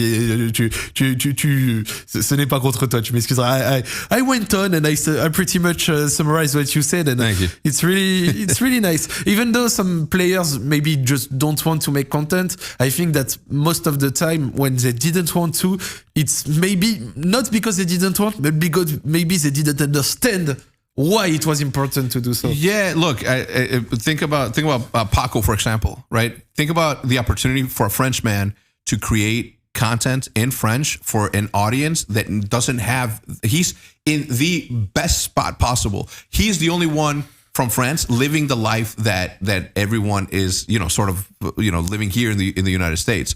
And the other thing that people need to take into account is that when I advise players to create content, to become bigger, to not need OpTic, I'm literally creating a competitor, or I am creating a situation in which I have to pay them more. Yes. Because they're bigger, they're valuable now, they're more valuable now. So now I have to sort of, I'm negotiating against myself in trying to help them to be more valuable. So, when I say that, I can see why people would say, well, you benefit from that. I'm like, yeah, but you benefit more, right? Because I don't get any of your money. When DoorDash or whoever is sponsoring you, I don't get any of that. When you become and have a million followers, I have to pay more because you're worth more. So I don't benefit. I mean, I benefit at some point. It's a symbiotic relationship, but I am literally creating people who are going to negotiate, or I'm going to have to pay more for. And from a business perspective, that's not good. But again, we're not working in the now. I'm trying to work in 15, 10, from, long ways from now. So, it's always been a little bit of a situation where I just don't understand how people don't take advantage of the fact that I'm sort of telling them, make me pay more for you, right? Because you can benefit in the immediate. Put me in this situation. Yeah. Alice, celui-là, je te le laisse. Alors ouais, en fait, il revient un peu sur le contenu. Donc toujours, lui, il comprenait pas comment les joueurs ne voulaient pas forcément se mettre à faire du contenu. Et comme tu disais, attendaient à la retraite potentiellement, alors que ça engendrait que des problèmes d'argent. Parce que du coup, je reprends un petit peu ce qu'il disait avant aussi. Lui, dans les équipes, pour lui, le contenu, c'était hyper important. Parce que au final, les joueurs, ils formaient aussi leur propre communauté. Et comme ça, à la retraite, ils avaient pas de soucis financiers. Et surtout, ça leur permettait d'avoir le poids qui s'enlevait du fait que peut-être ils pourraient pas gagner d'argent s'ils gagnaient pas des matchs. Comme ils avaient le contenu et qu'ils gagnaient quand même leur vie, ils pouvaient se focaliser sur la compétition à 100%, et au final, qui gagne ou qui perde, c'était pas forcément l'important. Au moins, ils avaient un loyer à la fin du mois. C'est ça. Et après, du coup, il a répété, il dit, mais en fait, moi, le contenu, ça me bénéficie pas forcément à moi, c'est plutôt aux joueurs que ça leur apporte quelque chose, parce qu'au final, ça finit par faire monter le prix du joueur en lui-même. C'est ça. Il disait, moi, je me crée un compétiteur. C'est-à-dire que le joueur, je l'encourage à faire du contenu, mais quand il va faire du contenu, à avoir une plus grosse fanbase, il va venir négocier un meilleur salaire auprès de moi. Donc en soi, je me mets dans une situation plus compliquée, mais il dit qu'en gros, il vise pour le plus long terme, en fait. Exactement. Lui, il pense pas sur le moment, il pense plutôt pour l'avenir, parce qu'il disait, en fait, tous les followers que les joueurs vont avoir, tous les partenariats, les sponsors qui seront juste pour les joueurs, lui, il touche rien là-dessus. Donc au final, c'est pas forcément un avantage, mais lui, il pense surtout à l'évolution du joueur qu'il a maintenant dans son équipe, et c'est ce qui est le plus important pour lui. Exactly. The beginnings of Call of Duty were a little bit complicated, with bad results for the team, and the quick departure return of Scump. We remember about it. Despite everything, after a couple months, you came back by finishing third at Champ and then won the X Game medals with the arrival of Clayster and Profi. Yep. Can you talk to us through that time? Yeah, look, it was a tough time. I think we still to this day call it the dark ages of OpTic, because Scump was obviously going to be who he is, right? It was obvious to me. His ability to grow his brand at the time where Nature was growing his brand, and the competition that they had between each other, it got toxic sometimes. But I believe in competition. I sort of let them be them, right? Okay. The other thing is I'm from the 90s, and before the internet, people talk things out, and words matter. Right now, words don't matter. You can say bad things about everybody all day long because there's no repercussions. Where I'm from, the time that I'm from, if you said something bad, there is a repercussion. There's some atonement that needs to come. So I think that Scump leaving at the time where he was just as popular or as Nadeshot sort of put a little bit. And look, I love the kid, right? Everybody that I've ever had on my team has my loyalty for the rest of the time. Period. Because I take OpTic very seriously. I take it as a club. I take it as a family.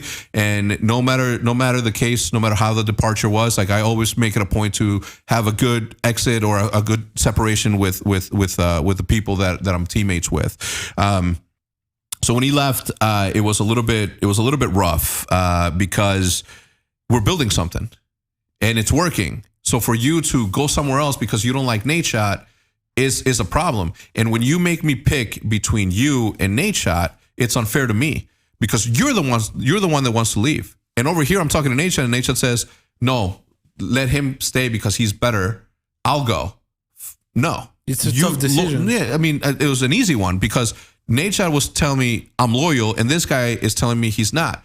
Now, at the time, Scump was super young, and who at that time understands the gravity of being, an adult about things? So, sure enough, the viewership for Scump went down when he went to Envy, and we continued to be who we were. In fact, the people that replaced him sort of started to take his spot into that. And at the time, obviously, Scump's still developing his brand, and being as young as he was, people make mistakes. I make mistakes. Don't get me started on how many I've made. I'm 42 years old, so you can imagine. I made quite a lot of mistakes too.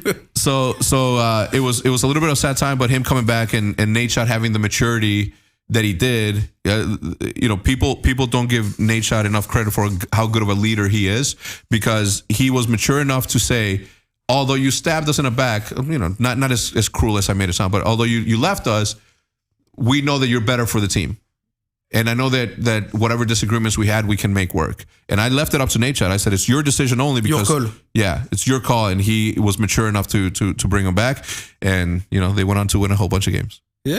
And when you even added, like, as I said, Clayster, Profi and stuff, it really brings something really cool to the team. Clayster coming, obviously, from, like, the Team Caliber team and at the time and stuff. I was happy to see OpTic winning again after, the big domination from Complexity and Evil Geniuses at the time. Yeah. It was really nice. It was a good time. Competition was all-time high. And we were the underdogs, but we were also the most popular underdogs. That match is made in heaven. You can be the most popular team, and if you win constantly, meh, right? Who cares? You won again. Wow. Adversity, that's what creates a good storyline. And that's what I've always been about, storylines. I've always been about, what do I want to show the fans? And luckily for us, the situations of life happen. And since it's competition, there's always going to be drama. There's personality, so there's always going to be drama. So the excitement of what we were building was sort of like laid out for us. And all we had to do was move things around to present them in a little bit better fashion. And we did.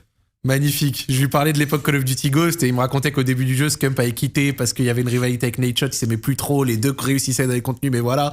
Et après derrière Nate Shot, lui, il était ok pour rester, il était même ok pour que lui parte et Scump reste, parce que Scump il a dit à X, c'est soit moi, soit Nate Shot. Scump est parti, il est allé chez Envious, et c'est là où Scump il a vu ses viewers baisser, etc., pendant que OpTic continuait à monter.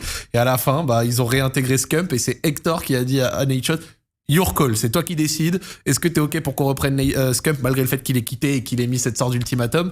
Et Nate Shot a dit ok, on le reprend. Scump est revenu, ils ont pris Clayster et Profi, et à ce moment-là, ils ont commencé à gagner, comme j'ai dit, les X Games, faire 3e au Call of Duty Championship and stuff, réussir à prendre des trucs à l'époque de domination des Evil Geniuses et Complexity, c'était énorme, et à créer une sorte de storyline, une big rivalité. La rivalité, je vois quelqu'un l'a dit dans le chat, Clayster Crim 6, at the time, à l'époque, c'était quelque chose qui était fort, et c'était vraiment la folie, et OpTic, ça leur permettait de regagner et de créer des storylines, et les storylines, on sait avec les Américains à quel point c'est vraiment très très important. OpTic won again, and there was like some kind of, I would say, a golden era from 2015 to 2017 with the birth of maybe the most iconic roster in the history of Call of Duty. I think most people here remember them: Crim 6, Scump, Karma, and Formal. Many victories in tournaments that culminate in a victory at Champs on Infinite Warfare in 2017. At the time, the organization also changed with the Halo roster, the arrival of CSGO, the content side that was like totally working, especially with the house you had. At that time, as CEO, how would you describe this golden era that looked good in terms of expansion? It was a golden era, right? It was exactly the pinnacle where we wanted to be. In 2017 specifically, that's when the investment opportunity started to come about. I knew that Activision was going to demand a price for being able to join their league. Okay. And although OpTic was very happy, profitable, more importantly, which meant that we can keep the lights on and keep everything the same, I knew that I needed to be a part of this league. I knew that we needed to continue the competition of this thing. So I needed to do that. So the fact that we were champions in Halo, we were champions in Gears of War, we were champions in Counter-Strike, we were champions in Call of Duty, obviously the most iconic roster ever. Like it sort of put us in a position. Not only that, but obviously we were a profitable company, which no other company out there, was. I mean, there's a few, right? Well, at the time there was literally maybe one, and that was like Face Clan. Okay. And, at the time, I don't know anybody's financials, so I can't speak to it. But just looking, being an expert in the scene, I can tell you who is and who isn't making money. Period. Every single time. So.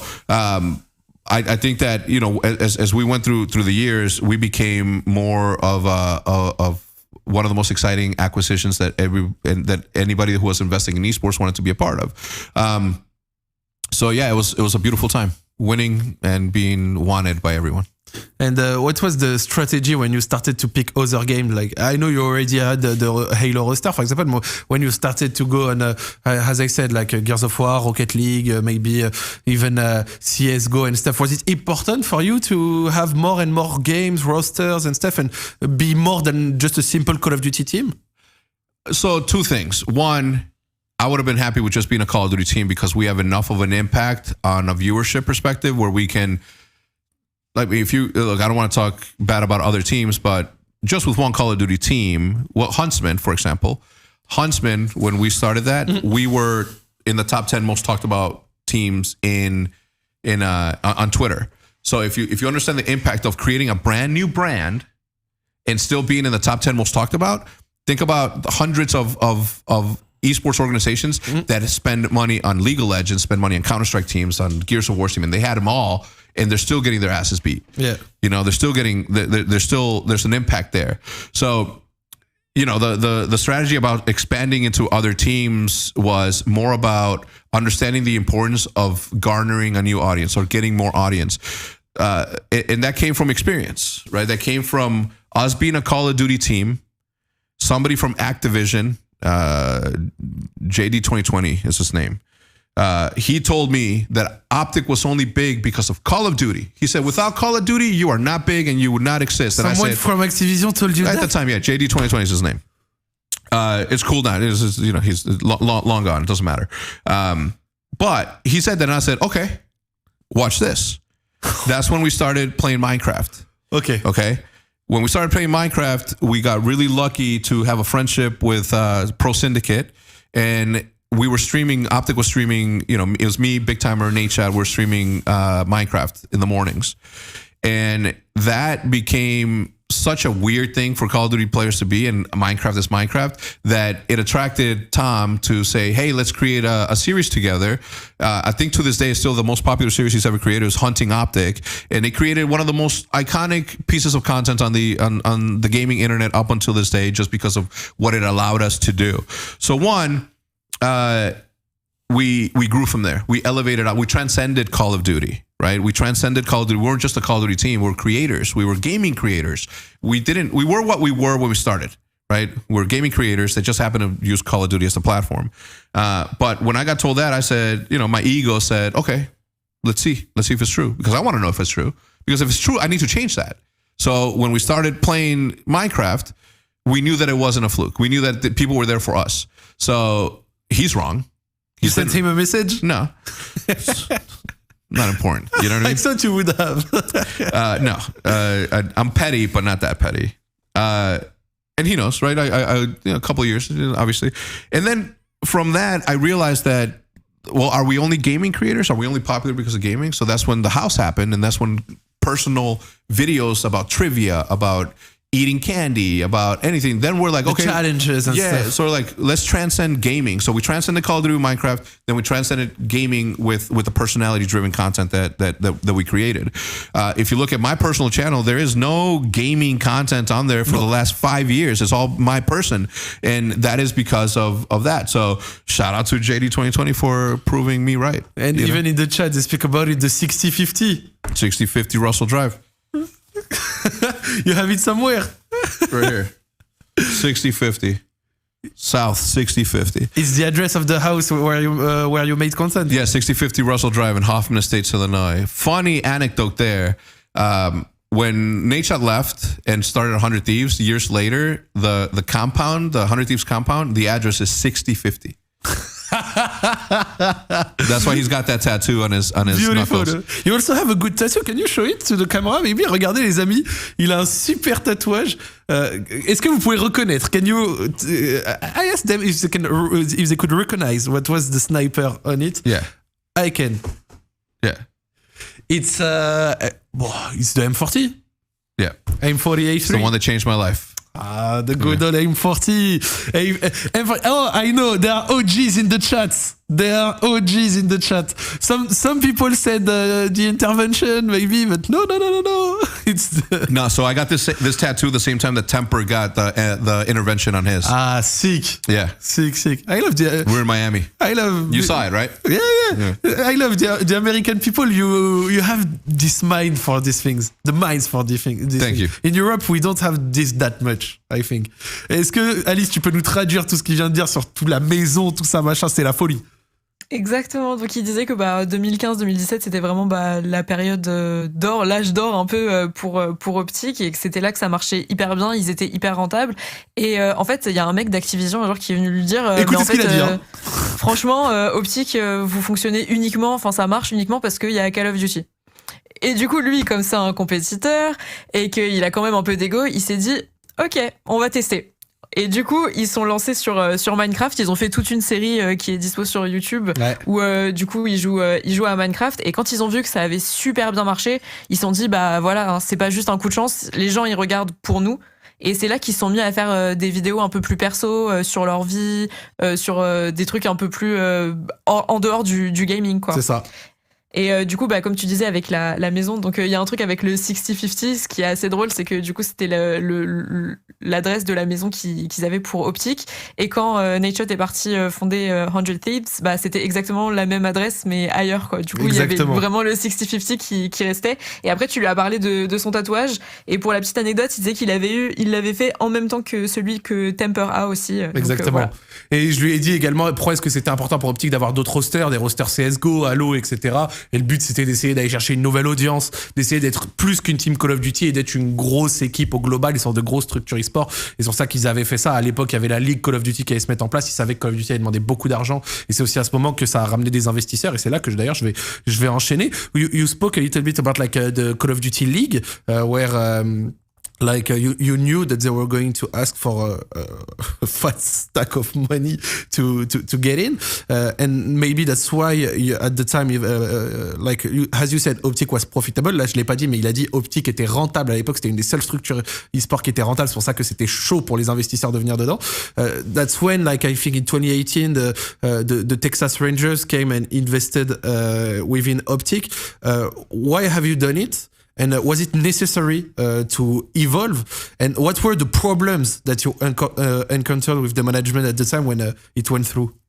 So the reason that I did it was because I understood, and as much as I would want to for OpTic to stay the same, because just because we were happy doesn't mean that the rest of the space who was trying to make a business out of it was going to be happy.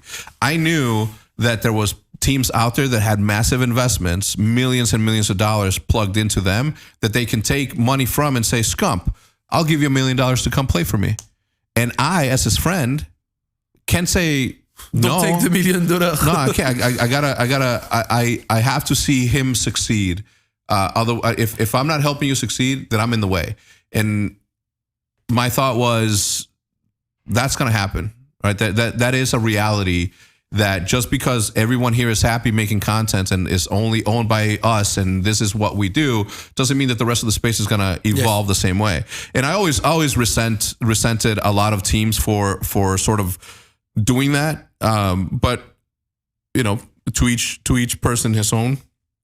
But we didn't expand unless we were able to. So the harder we worked, the more money we got, the more money I invested into expansion into other teams. Because I knew the importance of it, as I mentioned before, garnering our new audience or being everywhere. So, it was a little bit disheartening to have to do that because I was content. Everybody else was. We weren't making millions of dollars, but we were also not losing any money. So we were living a life that we wanted to live in a dope ass house. Profitable, everything was good, you were having fun. Everything was good. But I knew that Call of Duty was going to be in the league. And I knew that if Overwatch cost $20 million to get in, I know that Call of Duty is going to be way more than that because it's a proven esport. It has a decade long of proven hard work and viewership that we helped build. So on that approach, I'm like, man, I don't want to do this, but it is something that I have to do in order for OpTic to be OpTic and continue to be OpTic. I didn't just work 10 years of my life to stop right there. I needed to see it through.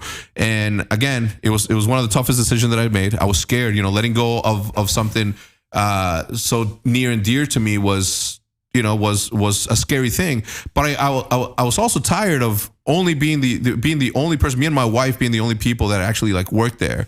That had a job, and me managing the team and also creating content and also managing the house and also doing all that by myself. There was a little bit of an opportunity for me to sort of voluntarily take my hands off of this thing. And I had a really good friend of mine that was supposed to take over.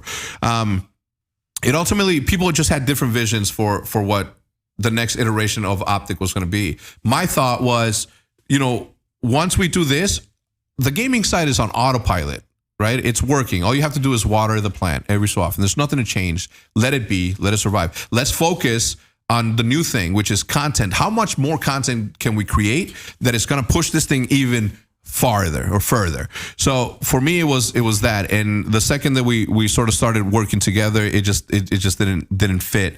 And I've told this story before, but it wasn't until they had a disagreement and they wanted to sell the Call of Duty team with Scump in it to somebody else that I said enough, because I had worked so hard on this brand, and Scump was such a big part of it that for us to let go of that was just, it was heartbreaking to me.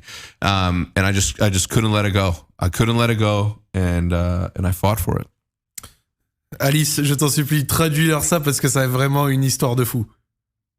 Ouais, alors il disait qu'il savait que justement que à un moment ça allait arriver, même si tout se passait bien et que tout le monde était content, genre ils étaient rentables, ils faisaient quand même de l'argent, il y avait aucune perte. Il savait qu'à un moment, il y avait des investisseurs qui pouvaient juste arriver et être en mode voir les joueurs et dire vas-y, on va te donner plus d'argent. Ouais, genre Scum, je te donne $1 million, tu viens. Et en fait, c'était à l'époque où les grosses équipes commençaient à avoir tous des gros investisseurs qui mettaient plein de thunes et OpTic pouvait pas trop rivaliser avec ça. Ouais, voilà, c'est ça. Et justement, comme il pouvait plus rivaliser, à un moment donné, il fallait qu'il prenne une décision. Et pour lui, c'était pas négociable d'avoir perdu 10 ans de travail comme ça dans le vent. Donc il s'est dit, bon, même si j'ai peur, on tente l'affaire, on va le faire et on va voir comment ça va marcher. C'est ça. Et du coup, il disait qu'en plus, après, il y avait eu vraiment des gros désaccords parce que pour lui, la partie gaming, ça marchait comme sur des roulettes. Fallait juste faire regarder vite fait, mais il n'y avait plus rien à créer. Tout était déjà en route. Mais pas que par contre, sur le contenu, il y avait déjà des visions un peu différentes. Donc, il y avait vraiment déjà des soucis par rapport à ça.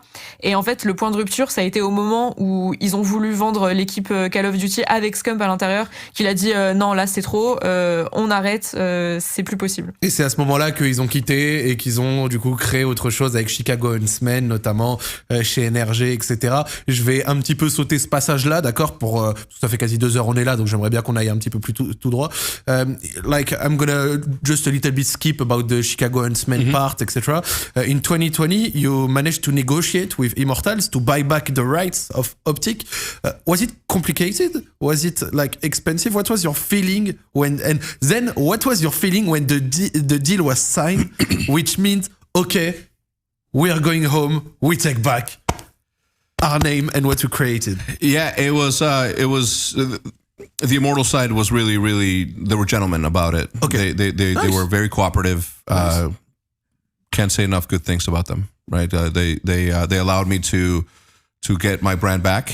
Like anything else, there's negotiations that happen, and but yeah, overall it was a really good transaction because I was able to get back what I believe was rightfully mine, right? It's a birthright, right? For me to be the one that manages OpTic and takes it to the next place, whatever that may be. So yeah, look, I think I lost myself when I left OpTic, but I knew that it was something that I needed to do in order to sort of move on from something that was so painful, right, for me. And at the end of the day, I was very happy with NRG. I was, the relationship there was really good. Andy Miller, one of the kindest, the true gentleman, also. But I had to follow my heart. I worked so hard to build something that worked. I worked so hard to build a community, and I always in the back of my head saw all of this success that had come to me, but in the back of it, I have this dark cloud that always says, like, you're letting people down, you're letting people down, you're letting people down, and that hurt. It hurt so fucking much, man. I lost sleep over it. It was always in the back of my head. I would see this logo that was no longer, mine, and it was. I lost myself. For a very long time. And Huntsman was a really good opportunity to sort of massage my own ego, to say that although OpTic is that, it's all about the people that we built a relationship with. The logo means nothing if the people weren't there, and if when we created Huntsman, the majority of the green wall came with me. Yes. And that, again, I was like, they deserve better. And I'm not saying that Huntsman wasn't what they wanted, but there was something missing. And that thing, that intangible thing was this. And when I got the phone call from my lawyer, and he's like, you don't have any interest in buying OpTic back, do you? And I was like, yes, tell him yes right now. We'll figure out the rest of it later. And then when the deal went through, and like the moment it was signed, and okay, now is the return. What was like your most raw feeling? I wanted to cry. I didn't, but I wanted to, because I just saw the happiness in my wife's eyes, because she knew. I saw the happiness in my daughter's eyes, right? Like, this is something that I hope one day she can work at, or a company that she can be proud of. I saw Hitch being as happy as ever.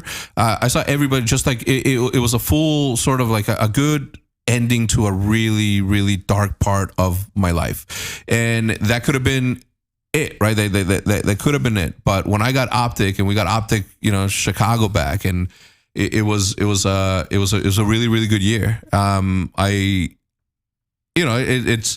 was one of the most painful things that I had to do, but in the end, it was a really good reward, because it taught me the importance of not giving up on something that you love, and I learned the importance of what this means to me. Like, I knew that this logo meant everything to me, but I didn't know what everything meant until I was separated from it. It's really beautiful. On était en train de parler de la période où justement ils avaient perdu un petit peu OpTic, et le moment où ils ont pu du coup le racheter auprès d'Immortals. Ali, je te laisse leur décrire ça. Oui, alors du coup, il expliquait que Immortals, déjà, ils avaient été hyper sympas avec lui, vraiment. Il a dit, je les remercierai jamais assez pour tout ce qu'ils ont fait. Et du coup, en fait, il racontait que vraiment cette période-là, quand il était du coup à Huntsman, c'était vraiment compliqué, parce que il avait vraiment l'impression d'avoir laissé tomber tout le monde. C'est ce que les gens lui disaient, vu qu'il était parti d'OpTic, et c'était hyper douloureux. Vraiment, c'était un énorme coup dur. Et du coup, même si Huntsman, il avait récupéré une partie du Greenwall qui était venu avec lui, il manquait quelque chose, et il savait que c'était vraiment tout ce que OpTic voulait dire pour lui. Ouais, et quand son avocat l'a appelé et lui a dit écoute, est-ce que ça t'intéresse de racheter OpTic, il était en mode ok, explique-moi tout, on va le faire. Et quand ça a été acté, il a dit qu'il voulait pleurer, et en fait, il voyait tout le monde dans son entourage, toute la joie qu'il y avait, et il s'est dit c'est la bonne décision que j'ai faite, quoi, parce qu'au final, c'était un happy ending, mais toute cette période, elle était tellement douloureuse, et ça lui a rappelé que il se rendait pas compte de la chance qu'il avait d'avoir OpTic, et en fait, il s'en est rendu compte qu'au moment où il en était parti, quoi. Et ça lui a montré qu'il fallait jamais abandonner les choses qu'on aimait. Right now, I'm happy to say it, but OpTic is the newest Halo World Champion. Mm-hmm. You have a good roster on Call of Duty, Rocket League, another game, even with the merger with Envy. Would the ambition of the structure, like to come back one day on one of the main games, like maybe League of Legends, CSGO or so? I mean, yeah, but you know, with what we've learned, I think that making those decisions because of financial decision is not necessarily the best approach. You know, I accomplished a lot. I'm very lucky to have been able to accomplish what I accomplished. When I bought OpTic back, my idea was, okay, I got it back. This is my dream. I can die today, and good story for Hector. Good story. But it wasn't the ending that OpTic, you know, this thing goes OpTic's forever. So for me, it's like, what else is OpTic, right? This time around, I wanted to focus more on innovating. I wanted to be more the same way that we transcended, you know, gaming as a team when we played, you know, after transcending Call of Duty, playing Minecraft. I wanted to transcend, you know, gaming and esports, right? Like we OpTic is that, but I think are a little bit more than that. So I said I'm gonna go back to what made me passionate about this thing, and it's the creativity side of it. The competition is nice and it's needed. You know my views on the importance of it, but I wanted to, the pressure of being the best, done. The pressure of being the biggest, done. What am I gonna do now is what I sort of felt. What is OpTic? And you know, we're a little bit more than that. And until it gets proven out, I think that it will allow us to truly prove out the fact that we started in gaming for sure, but we're more than that, right? We're more than that. And the way that I see OpTic now, right? And it's, if you look at our Twitter handle, right? It's not OpTic Gaming, it's OpTic, right? And the reason that is because we're more than gaming. I think that we've transcended that, and we've been that for a long time, but now I see it clearer than ever that we are more than gaming. You know, the strategy of OpTic and what we built has worked in spaces outside of gaming, right? If you look at a company that I sort of helped a friend advise, again, all credit goes to Rob Turkla, to, you know, Alex Perrick, to John B, to Andrew Flair and the guys that created Guggen, but it worked, right? The OpTic model worked in the outdoor space, and they're the most popular, most disrupted brand in fishing. And you know, I felt that, you know, because of that, and if we would have had it my way during the Infinite days, like we would have had a fishing division, and it would have turned into what it did, right? And again, not at no point am I taking credit for the hard work that they did, because again, I can open doors and I can show you the way, but it's up to you to do it. In the room. And I thought, so look, we're doing a lot of good things outside of gaming, and it is incredibly important for me to have an impact in not just gaming, but the internet as a whole, the new media as a whole, because I think that, you know, with my imagination and creativity, I can see where this thing is going a lot easier than other people. I can focus on the things that I know are going to get us there quicker and safer, right? Without jeopardizing the stability of the company. Without having to go through this once again. Mm-hmm. Yeah. So, you know, it was important for me that this time around, the same pressures that I talk about in creating content for professional players, that I didn't put that pressure on me from a financial standpoint, and I didn't put that pressure on OpTic to be more than what it is. Because OpTic in competition, I mean, think about the accomplishments that we've had this last year, right? We won Call of Duty, we won a championship in Call of Duty, we won a championship in Valorant, we won a championship in Halo. Like, you know, I don't want to say we're back, because I don't think that we ever left, because the spirit of OpTic lived through. But we're going to say you're doing good. Yeah. And I want to say that, like, that hard work from the players is going to continue to be there. So it's now my duty to sort of elevate what OpTic is into the next level, so that everything else can be all about the competition, all about the creativity, and all about the, you know, the pushing forward and re-innovation of what this thing becomes. And helping my players, you know, sort of achieve what they want to achieve in life is also like a big importance of mine, because again, even though Scump, for example, like he's become such a savvy investor in the last 3 years, that it makes me proud to be sort of like there as you know, as his team grows and as he becomes a grown up, right? I think that failed if I can't help my friends achieve the goals that they also want to achieve. It's really a really good speech, and I will let like Alice translate it, and then we will just finish from now on, because I think it's been 2 hours and it's been a pleasure. It really has been a pleasure. Thank you. Alice, je te donne le relais. Alice, tout roule? Elle est pas là? Je peux faire la traduction s'il faut. J'avais. Allô? Non, eh ben il y a pas de souci. Alice a eu un petit souci technique, donc je lui ai demandé si c'était important pour lui d'avoir à nouveau peut-être des équipes sur un jeu tier 1, comme par exemple League of Legends de CS:GO, et il disait qu'à l'heure actuelle, après avoir repris OpTic, il s'est rendu compte que OpTic c'était plus qu'une simple team e-sport, c'était vraiment une sorte de mindset, tu vois, une sorte de truc qui est beaucoup plus grand que ça, et qu'à l'heure actuelle ils ont déjà des bons résultats sur Valorant, sur Halo, sur Call of Duty, et qu'ils étaient déjà contents avec ce qu'ils avaient, et qu'il était sûr qu'avec le développement qu'il pouvait apporter, sa vision, tout ça machin, il pourrait continuer à se produire et un petit peu se développer dans le temps sans avoir à se remettre dans les risques qu'ils ont eu en 2018 quand ils ont laissé à Infinite une grosse part du gâteau, ce qui a à la fin failli casser OpTic complètement. Donc du coup là, à l'heure actuelle, ils ont envie d'un développement beaucoup plus sain, et c'est ce qu'ils recherchent, et c'est un petit peu ce qu'ils vont essayer de faire. Et à l'heure actuelle, bah OpTic est dans une bonne place, et c'est un petit peu sa vision pour le futur. Voilà, donc c'est une petite réponse un petit peu résumée. Je comptais quand même sur Alice pour l'avoir, mais pour le coup elle a peut-être eu un petit souci technique, donc il n'y a aucun souci à ça, et ça vient clore un petit peu l'interview. Ah bah tiens, elle est dans le chat, donc ça fait vraiment plaisir. And we are coming to an end. Thank you, Hector. Thank you so much for just like agreeing to come as I said in the beginning, you were the first one to just accept right when I came to you, and it's just the finish like of the Zack Roue Libre USA. Well, look, France is one of the most important pieces in esports, right? Like this is a global sport, and everybody needs to do their part. So you coming over here, like I understood the importance of it immediately. I obviously want to have a presence there. So if you don't follow me on Twitter, please do hit the translate button. You can understand more. And I do appreciate the French screen wall who understands us and has been with us for a very long time, because it is.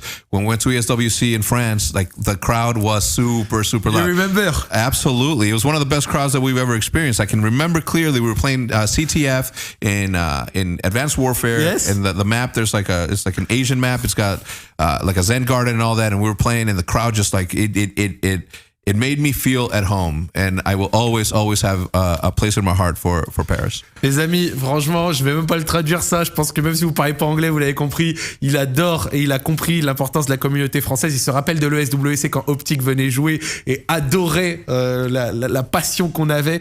Et moi, je prends ces quelques instants, je l'ai pris pour le remercier d'avoir accepté de venir. C'est le premier qui a directement accepté de venir dans un Call of Duty USA, et je vais formellement en rester là. J'espère que ça vous a plu. Ça a été une belle aventure humaine, une belle aventure de 2 semaines dans lequel on a eu de très bons invités, Crim6, Hector ici présent, Ludwig, et également Temper en tout premier. J'aurais dû avoir Scump, malheureusement il a eu un petit imprévu, donc ça arrive peut-être un jour. Maybe Scump, next time I come. I'll make it happen for you. Let's go. Il a dit la prochaine que je viens, il va m'aider à réussir à avoir Scump, donc ce serait vraiment exceptionnel. J'espère que ça vous a fait plaisir, les gars. On prend vraiment du temps pour essayer de vous faire du contenu de qualité, ça me tient à cœur, donc merci d'avoir répondu présent. Vous avez répondu présent, que ce soit en live, en rediff, etc. C'était vraiment super important. Je remercie également WeWard de nous avoir accompagnés financièrement pour pouvoir faire en sorte que ça se passe.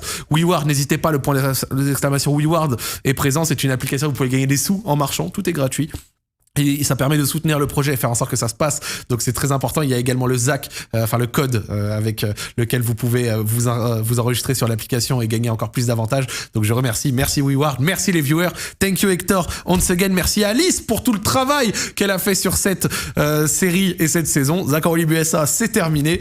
Peut-être qu'on se retrouvera dans quelques mois, on sait jamais, pour de nouveaux créateurs de contenu anglais. Et on se retrouve la semaine prochaine pour un épisode français, cette fois à Paris, et ce sera avec Omar Da Fonseca. Merci à vous d'avoir suivi, et on vous souhaite une bonne fin de soirée. Bye!